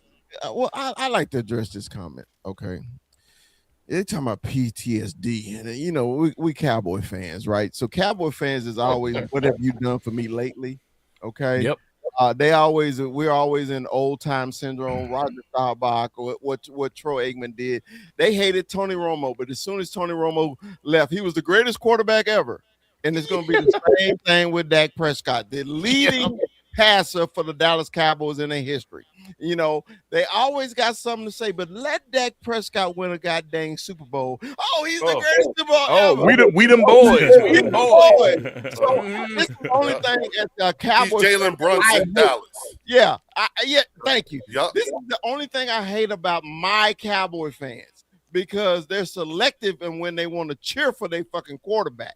Okay, right. I've seen all five. I'm old enough. I've seen every damn quarterback that played for these some bitches. Okay, but look, man, when you don't support your own quarterback, and a lot of this too, man, and we from the South, a lot of it is race too. You know, a lot of people don't want to say the shit. Say it. It's race too. Okay, but look, man, Dak Prescott is an excellent quarterback. If Dak Prescott played for any other team in the NFL, y'all would be saying, hey, he's top 10 quarterback. But a Cowboy fan that always dog out his damn quarterback is irritating as fuck to me. And if there's kids in here, I apologize. But it's ridiculous, man. How you gonna dog out talk your talk. How you gonna dog out your own damn quarterback who gave you everything he had on the damn field? You want to go back and talk shit about your own quarterback? You talk shit about your own family? And we supposed to be family. Everybody, you always see Dallas Cowboys for life, but you got an asterisk behind it. Fuck it. If you ain't a Cowboy fan, don't be a fucking Cowboy fan. But I am. I say people bomb. It's like people haven't. It's like people don't realize that whole Quincy Carter era, the era before Tony Romo, before getting the franchise quarterback. It, like, some Cowboys fans act as if the quarterback position grows on trees, and I ain't shouting the Washington Commanders out, but I see why y'all are so amped about Jaden Daniels, is because it took y'all so long to find a franchise quarterback. And now that you have a franchise quarterback, it's like, let's go. They don't grow on trees. Mm-hmm. So as soon as Dak Prescott leaves, and then we get that whole era, we don't make the playoffs 5 years in a row. Oh, I wish we had Dak Prescott. I wish Tony Romo was still the quarterback. Mm-hmm. Yeah, like, come on now. Right. Anyway, I'm sorry, TP. Again, shout out to my guy Randy with the $5 super chat. He said, no disrespect at all. I want him to be the best that he could be. I really meant no harm to a player. And for sure, I didn't take that. Shout out to you, Randy, again, man. I don't believe at all that you meant any harm. Can I say this, man? Wait, I'm sorry. Go ahead, TP. I'm sorry. Another $4.99 super chat. Shout out to my guy, Twist. Yeah, all right, here we go. This is one of my guys, man. Twist is in the building, man. Washington fans got to roll up another joint, man. They still high off a blunt from 2 years ago. They ain't come down yet. Fact, Twist. I'm with you. I'm with you. Shout out to Twist for the $40.99 super chat. All right, my fault, Chris. I have to say real quick, man. I want everybody to be healthy, because that's how I want to judge my team. I want Jalen Hurts to be the best he can be. I want Jaden Daniels to be the best he can be. I want Jackson Dart to be the best he can be, because I don't want no excuses.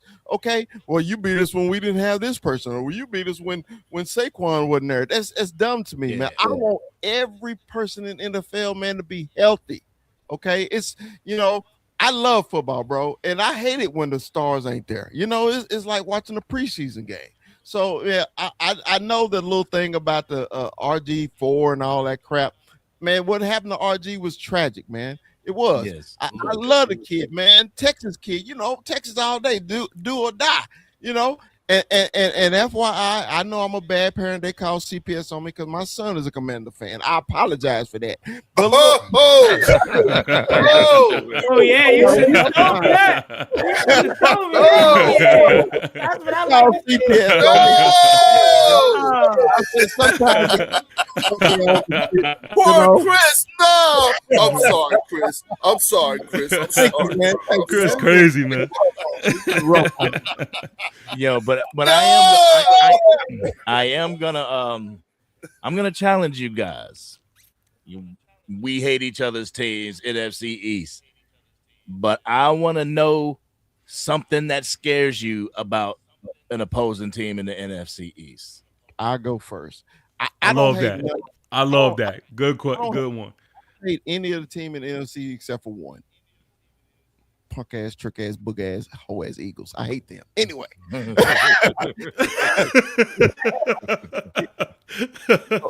I'll take it. The one are you asking Angry Crowd, the one person that I'm fearing?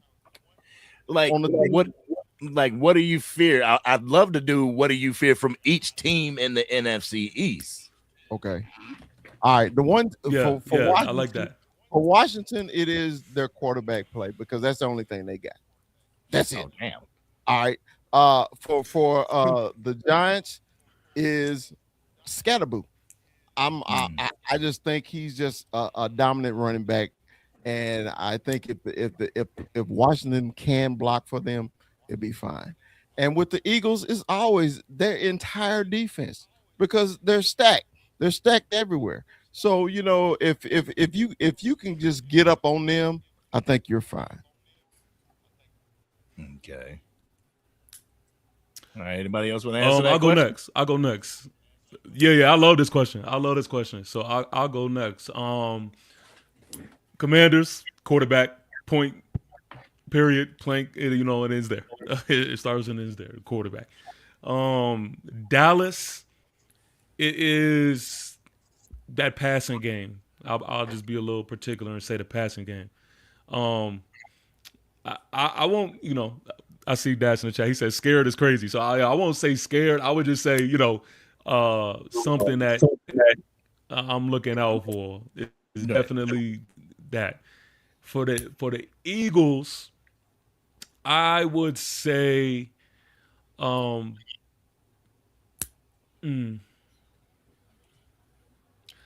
I want to say defense, but I want to just be a little particular. I would say defensively, neutralizing us when we put the ball in the air. There they go. You can say their names. They right there. Remember, I'm just saying. I would just say that little ass shit, Leo. Yeah. I would just say I have no doubt that we can't run on the Eagles. So I can't, honestly say that I'm necessarily worried about that. In a passing game, will we be able to get ours off in a passing game? If anything, I would say that would be the thing that I would be focused on. But that's it. Real quick before anyone else goes, another $10 super chat. It's Talking Sports with Bill. He says, honestly, I fear Cowboys offense, Eagles their defense, and JD5 for Commanders. So, okay, yeah, we pretty much on the same page. On the same page with that. I'll go next. If you want me go to. ahead. First and foremost, I'm actually surprised. Well, I'm not surprised because y'all don't know yet, and that's understandable, but that none of y'all said our defense. And for the simple fact that because if Jay Daniels stays healthy, the biggest thing that has held us back from reaching a potential Super Bowl, at least that 24 year, was our defense. So if you're expecting Jay Daniels to still give you somewhat of that production they gave for 24 with a relevant defense or a better defense, that would be the scary part. Because I'm telling you all, our defense is on paper amazing.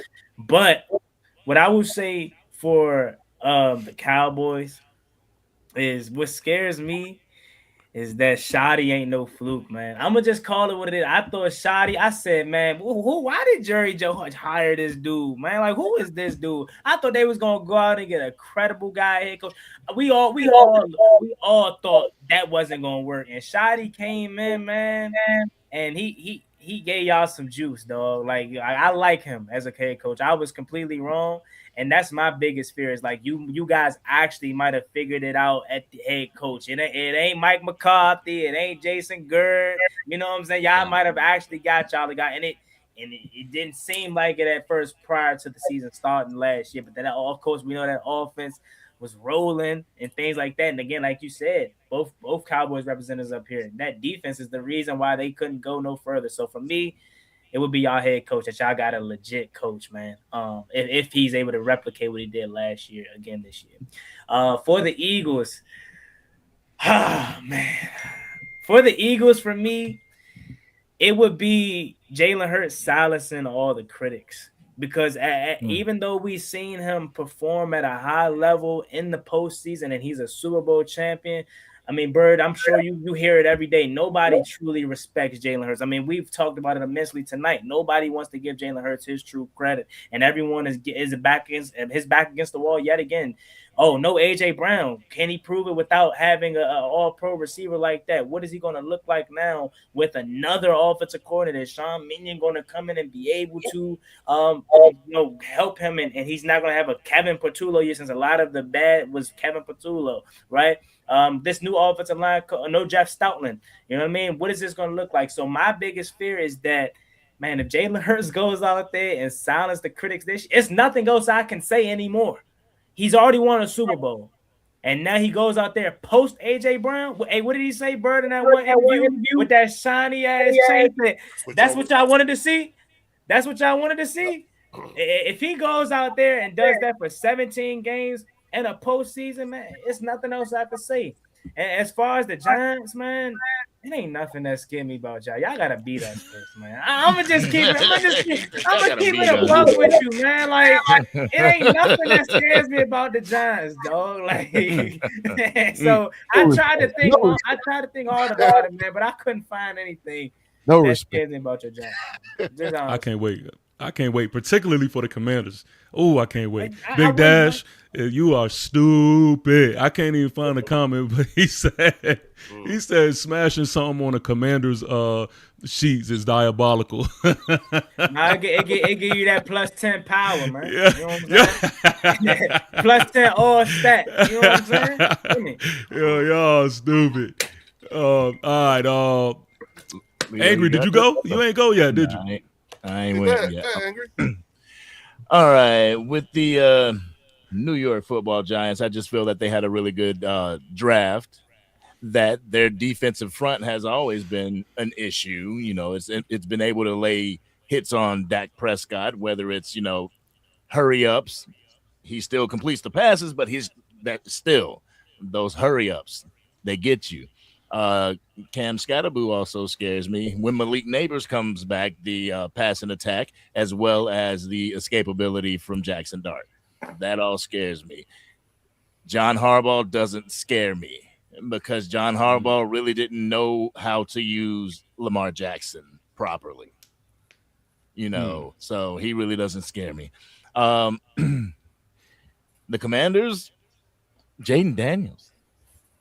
And I mean, and I know the question is like, well, if y'all, every single one of y'all on this panel said Jaden Daniels, so if y'all saying that, then why isn't he considered a great quarterback? He has the opportunity to. And you guys drafted my guy Sonny Styles. I was a Sonny Styles guy over a Caleb Downs, but the whole fan base was Caleb Downs, so I kind of followed suit.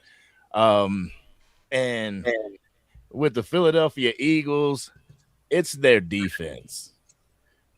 I mean, the defense overall, because the defense has the most continuity. The offense, I'm begging you to throw the ball. You know what I'm saying? I'm begging you to throw the ball. If your offensive line is back, let's see what that rushing attack looks like. See if we can stop it. See if we can, I mean, I can't even say stop it. See if we can slow it down. But overall, that defense is what scares me. And with the Cowboys, another thing that scares me is if Jerry Jones creeps his creepity fucking ass out of the shadows and ruins stuff for us in the training camp. Like what his wife said, like in that way, what his wife said, you just can't leave well enough alone.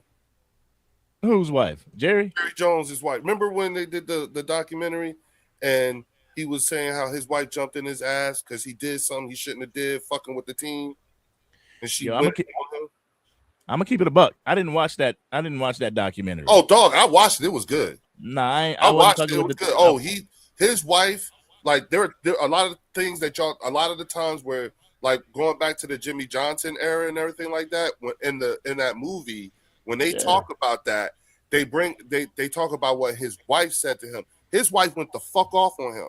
She was like, "You just couldn't leave shit alone." That documentary was one of the reasons why I can't stand it. Stop living in the damn 90s. I don't give a shit about the 90s. What I care about is these fans that are 29 years and younger that haven't experienced the Super Bowl. Forget all that documentary shit. Mm-hmm. We want another ring. Mm-hmm. Mm-hmm. And Leo, I think you next, brother. Oh, really? Okay. Well, I'll say this. Every one of you guys' takes. And I'm better. I feel like my cup has been poured into.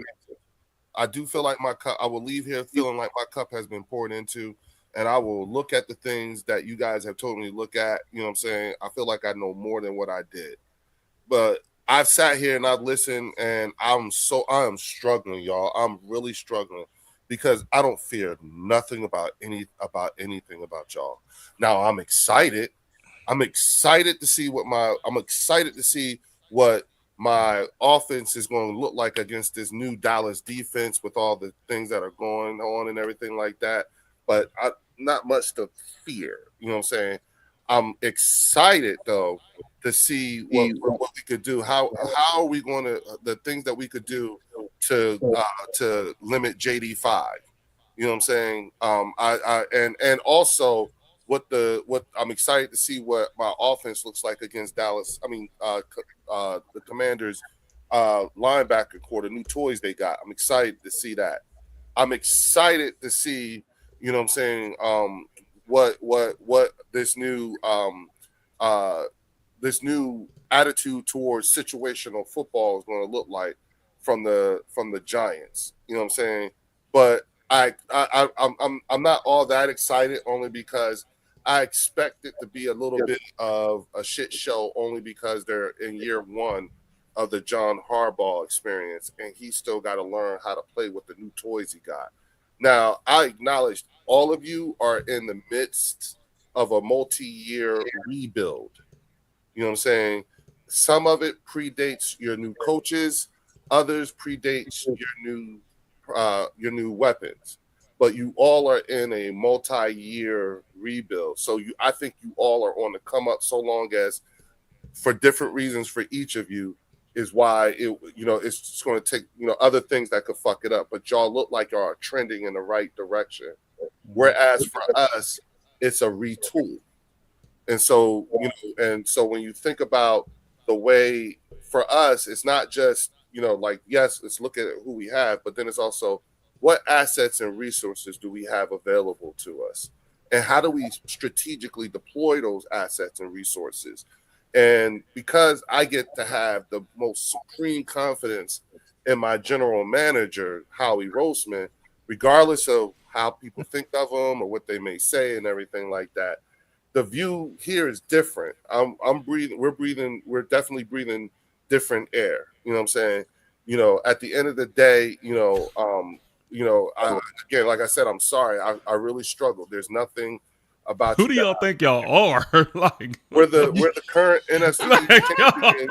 And who do y'all think y'all are? Big Dad said it. Big Dad said it. What did he say? Eagles fans got to sit on a high horse. And you're right. Yeah, you know what? man, And you're right. like... And you're right. I would say if I were you, I would be. I would say this though. Because you're right. Juan, like. One thing I don't think, this is when we talk amongst ourselves, okay?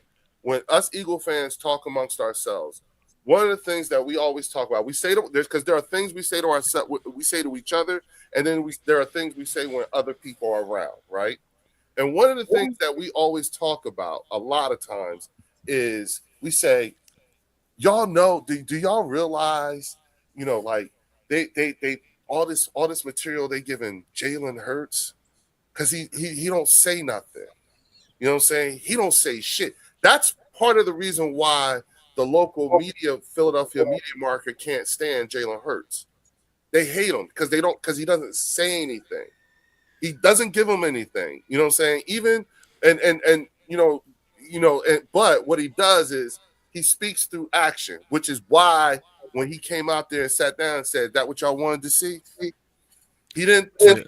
Like some ass whoopings don't need to be announced. You know what I'm saying? A lot of time, ass whoopings just need to happen. They just need to be implemented. I think he say a lot. It just ain't.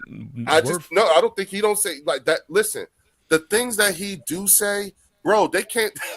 It don't make sense to them. They don't like. I'm telling you, they don't like him. He says yes, ma'am, no, ma'am. Real quick, yes, Leo, no, sir, and not they to can't cut you. stand him for it. Let me cut you off real quick. Twist, man. Shout out to Twist for the $9.99 super chat. He says, stop with the Harbaugh hate. He put Baltimore in position to win every year. He can't hold on to the ball for flowers. He can't catch a pass for his all-pro tight end on a 2-point conversion or make a field goal for his kicker. And another one is shout out to Jacob. Coach him? He $10 super chat. He says, I know you weren't talking about the Giants and the rebuild when we whooped y'all ass last year. Exactly. And Jacob with another $10 yeah, we was back there like says, yeah. He says, and that was without a coach on this. And that was without a coach on the sideline. You think you guys stand a chance this year? Because I don't think the Giants are sweeping the Eagles. No problem. Again, that's why I say bless your heart for thinking that. But that okay.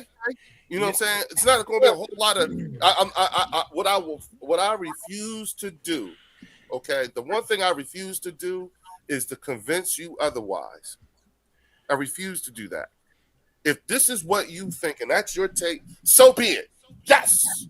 Okay? Because the only thing that's going to answer any of this stuff is time. So I'm prepared, That's all.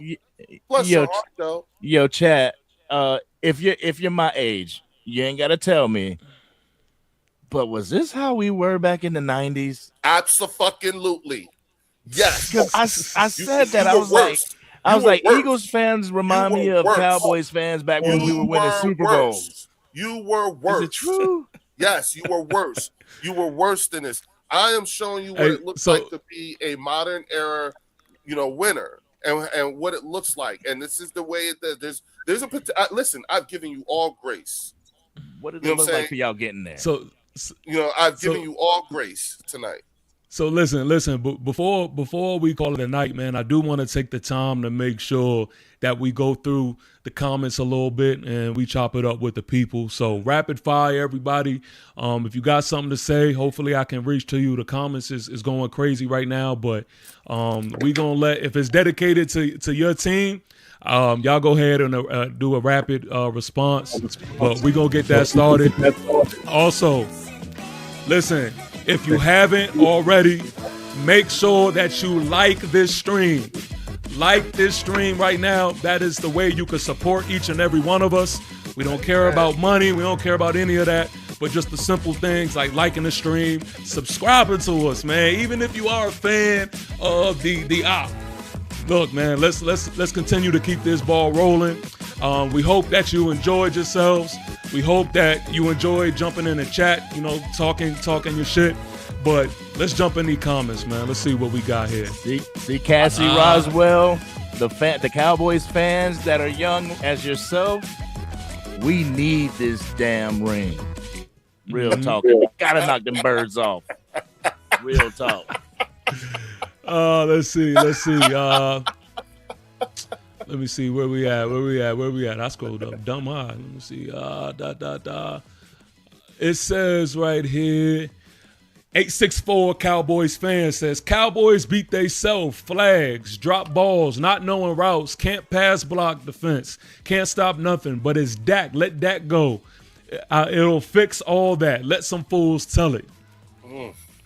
We got Lord Vaughn here says, we don't need y'all to agree with us, but understand we what y'all trying to be. Y'all think y'all the almighty. Y'all are what we have been. I ain't trying to be like the Eagles. I ain't gonna lie. I'm not trying to be like the Eagles. I don't want to be. Y'all are what we have been. Listen, 5 times over. 4-13, 5-12, 7-9-1. Let me tell you why I don't. Let me tell you why I don't want to be like the Eagles. Real quick, I don't want to be like the Eagles because I don't want to know what it feels like to even though I'm a Super Bowl winning head coach, they want me fired after week 5 every season.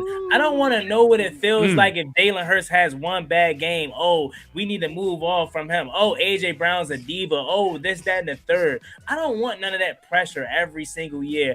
After winning a Super Bowl and going to the playoffs, and year in and year out, why am I not comfortable? Why are we not having contract extensions for Nick Sirianni? Why did Doug Peterson get fired even though he led you all to your first Super Bowl ever?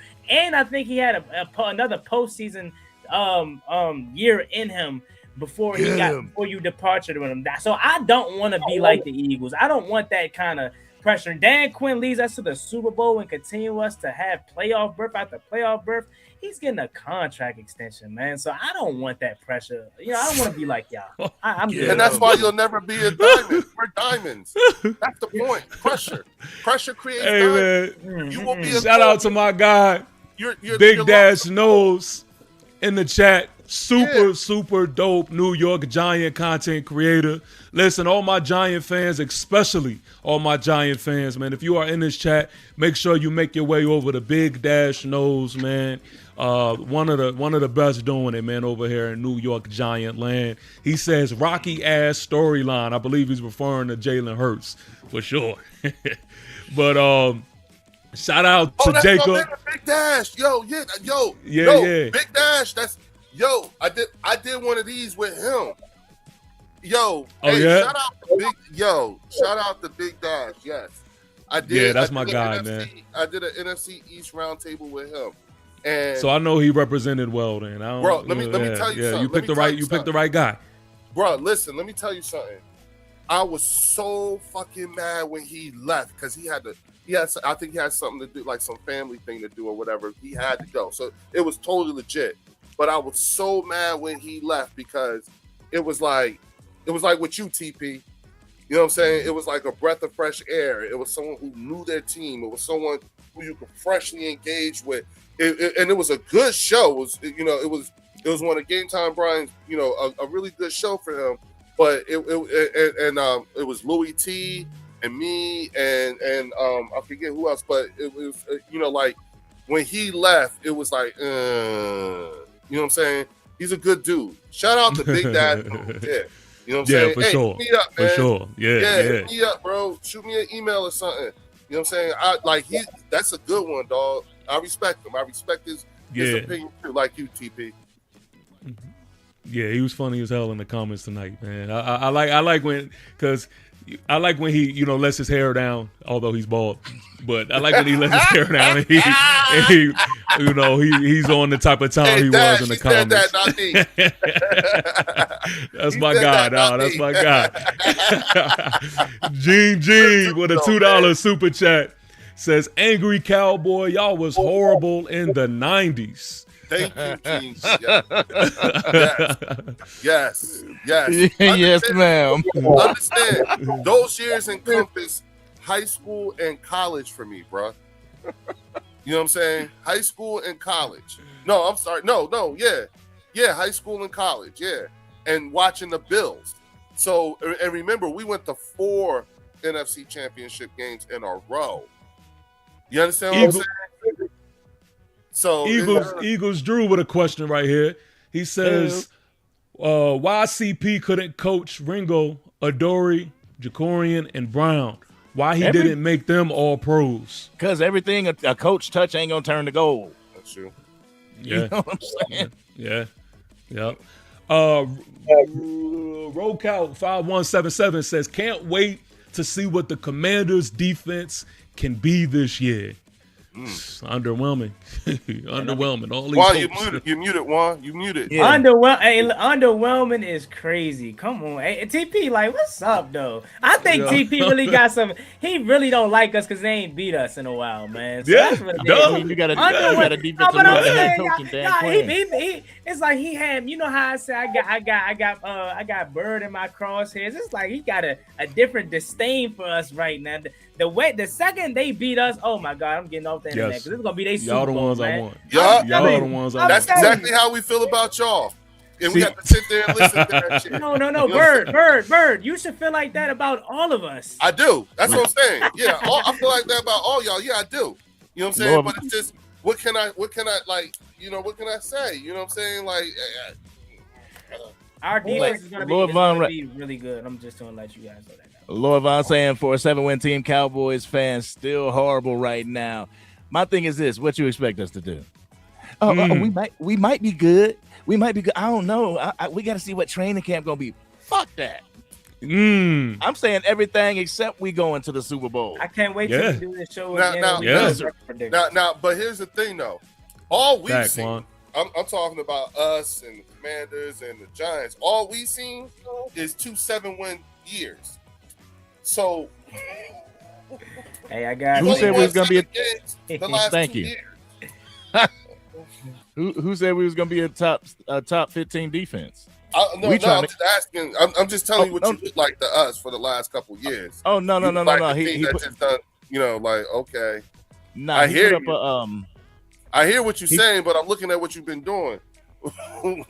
Nothing about what you've been doing these last 2 years tells me I should think otherwise. Okay. Y'all Okay. made some moves, y'all got some activity and everything like that, but it's just like what Stephen A. Smith says all the time. Just wait, Okay. just wait. Okay. And I'll They tell you never what the let you Philadelphia down. and Right, I'll tell you what the Pete? Philadelphia Right, Mark? Eagles are. I'll tell you what the Philadelphia Eagles are. You guys are little bro.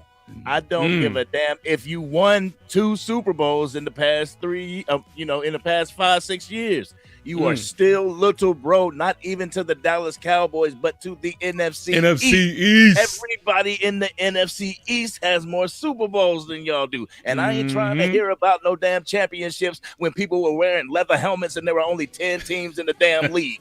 Nah. Hey, I think you are 10 billion% correct when you say what you just said.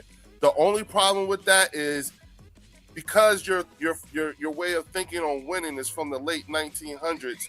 You fail to realize that's not as big of a flex as it sounds. All right. Listen, Vina and Hey, JP. Whoa. But when you become, but see, here's the thing. This is When what get me. This is when you're what not get me. looking at it, like show them the VHS tape again. I mean, Yeah, This- let me go ahead and tag my I tag team understand how you partner. missed that. Yeah, that's why you don't know these things. Let me This is tell you what what gets happens, me right? with the See, there's Eagles this thing fans. called now. What you say, Chris? Hold on. What did Chris say? Let me tell you what this would give me with the Eagle fan. Okay, yeah, we had the VHS tape, but it took you 60 years to win one. So when you did win your little championship in the in a real NFL, y'all was on that ticker tape. Remember, hey, the Philadelphia, the Steelers, hot. the We Steel was Cheers, bad. what are y'all when y'all Yup, merged the team yup. with the Steelers? That was Yup. the only time y'all ever won We any was kind all of that. Yup, we was that. Yes, So, we you know, was Back that. before the Yes, Cowboys we were. existed. You're 1,000,000% correct. But again, it's from the late 1900s. At best, you guys are more like tune-up teams for us. That's what that at best. Shit. You're more like a tune-up. Hold It's more like a on, Shit. tune-up hold game. on, Listen, Who- You know what I'm saying? y'all Eagle fans, man. Y'all, man, that They- delusion, they man. They got y'all pinky up mad. for real. Yeah. They pinky up Oh, for real. man. I'm Bougie not- as Hey, a real mug. quick. I want everybody to answer this too. And Cowboy Chris, man, I want you to start it off. I want you to answer this one first. He says, who is going to win the NFC East? Y'all chow on that question. I think they all just Hold on, TP. You want to do that tonight? You don't want to wait till the next. Oh, yeah. We gonna okay. I don't Okay. fear none of them. Okay. Okay, The one that's we'll wait. remote. We'll wait. I mean, We'll wait, the we'll wait. whole Power time, perceived I is don't power expect. achieved. I don't expect none of us to not say our own team. So actually, we can say because the record prediction will be a 7-string. We ain't going into the record. Right. Yeah. We all gonna say our own team, right? That's what I was expecting. We'll be 13-4. The only person that I don't think should say anything about winning the division is TP. But he said that. I was appalled when he said that earlier. Oh that was crazy. He said the Giants gonna win the NFC East. Yeah, hey, listen. I just want to say this, man. I'm gonna say this, and then we're gonna let y'all say your closing words. But I'm gonna say this real quick. Y'all are welcome. Y'all are sitting with somebody who really does this shit. So right now, I don't expect y'all to understand. But see, it's really gonna hit when we get into the middle of the season. Y'all gonna look back at this stream, and y'all gonna say, "Oh shit." Y'all in the draft again, huh? Y'all looking at the draft. Y'all gonna say, "Yo, I thought he was playing, but yo, he really knows what." That's why I'm talking saucy now, so we could go back to this. I know. See, that's the difference. I'm not afraid to put myself out there, so I talk that shit. But we could definitely. I love being able to go back to this at the end of the season and be like, "That motherfucker was, wrong as shit," or he was talking shit. I love it. That's why we do it. That's why we do it. But listen, man, and everything. Yeah, that's what I'm saying. That's what I'm saying. Yeah. But listen, again, man, I hope each and every one of you enjoyed. I'm going to ask y'all again to please make sure that you like this stream and follow each and every one of us. The links are in the description. Leo, let's start with you, man. Let's start with you. Go ahead and give your closing words, man. Let's go. Okay, 4, 5, and 7. That's what I had to deal with tonight, y'all. You understand what I'm saying? At the end of the day, what did they do with their wins against us? 4, 5, and 7. And that's what I have to. So until you show me otherwise, bless your hearts. You're trending in the right direction, but bless your hearts. That's it. And shout out to everybody from the Birds section. Come see me. Make sure you like it and hit the subscribe button for all these channels. Peace. Go Birds. Yes, sir. Yes, sir. Dallas, talk to him. All right, listen, it's bless your hearts, but it was bless your hearts for you guys for 50 years, over 50 years until 2018. So a drought can happen and a team can come out of a drought. But I want to take the time to thank you guys on the panel for having me. TP, thank you for having me. Juan, it was great meeting you. Chris, it was great doing work with you. Leo, as always. And everybody in the chat, I just want y'all to know this. Y'all were great tonight. Yeah. The camaraderie in the chat, even though it was back and forth, it was great. And I want to let y'all know, just because we got these logos on our hat doesn't mean that we're at war. You know what I'm saying? On the battlefield, on the playing field, it's one thing, but in real lives, it's straight camaraderie. All right. So, yes, sir. From one Cowboys fan to an Eagles fan, Giants fan, Philly fan, Commanders fan. One love. I appreciate each and every one of y'all. I am smacked. Yes, sir. All right, man. Chris, before you go, Jean sneaking in another $2 super chat. Shout out to her. She says 4, 5, and 7 shrug birds. Shout out to Jean. All right, Chris, it's on you, baby. Well, look, man, y'all truly got me fired up for the season now, man. I appreciate the invite, man. I love coming on roundtables with the home team, meaning the East. Okay, I call y'all the home team. Hey, I watch everybody on this panel every game just because I'm trying to see what y'all doing to see what we can do to beat y'all. Okay, what I got to say about the Cowboys, we've been doing this gangster shit for a long time. And we're going to keep doing it. All right, we was trending before it was a word trending. So, hey, you say talking nice. Yeah. We've been trending, players. So you know what? These up, hoes down. These bitches can't win. Y'all pals. Cowboys. Oh, how about them Cowboys? I ain't gonna forget tonight, Leo. How about them Cowboys? Like your grandchild said. Okay. Juan, talk to him. I love how y'all saved the best team for last, man.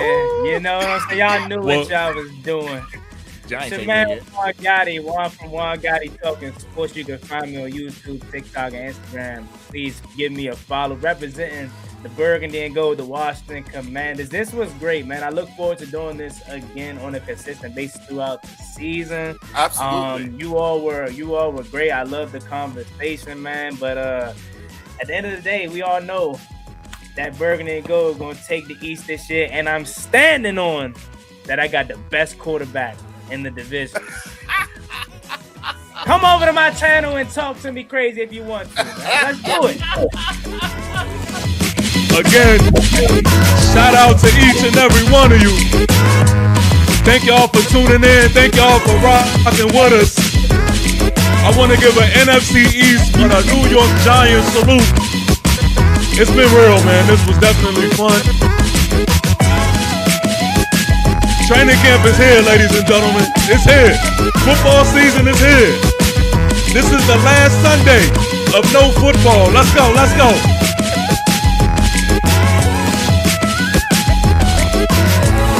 Make sure on your way out that you like the stream.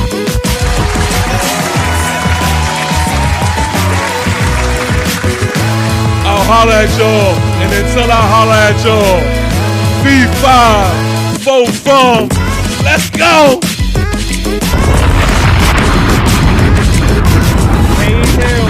Good night, y'all. Good night. Peace, peace, peace, peace.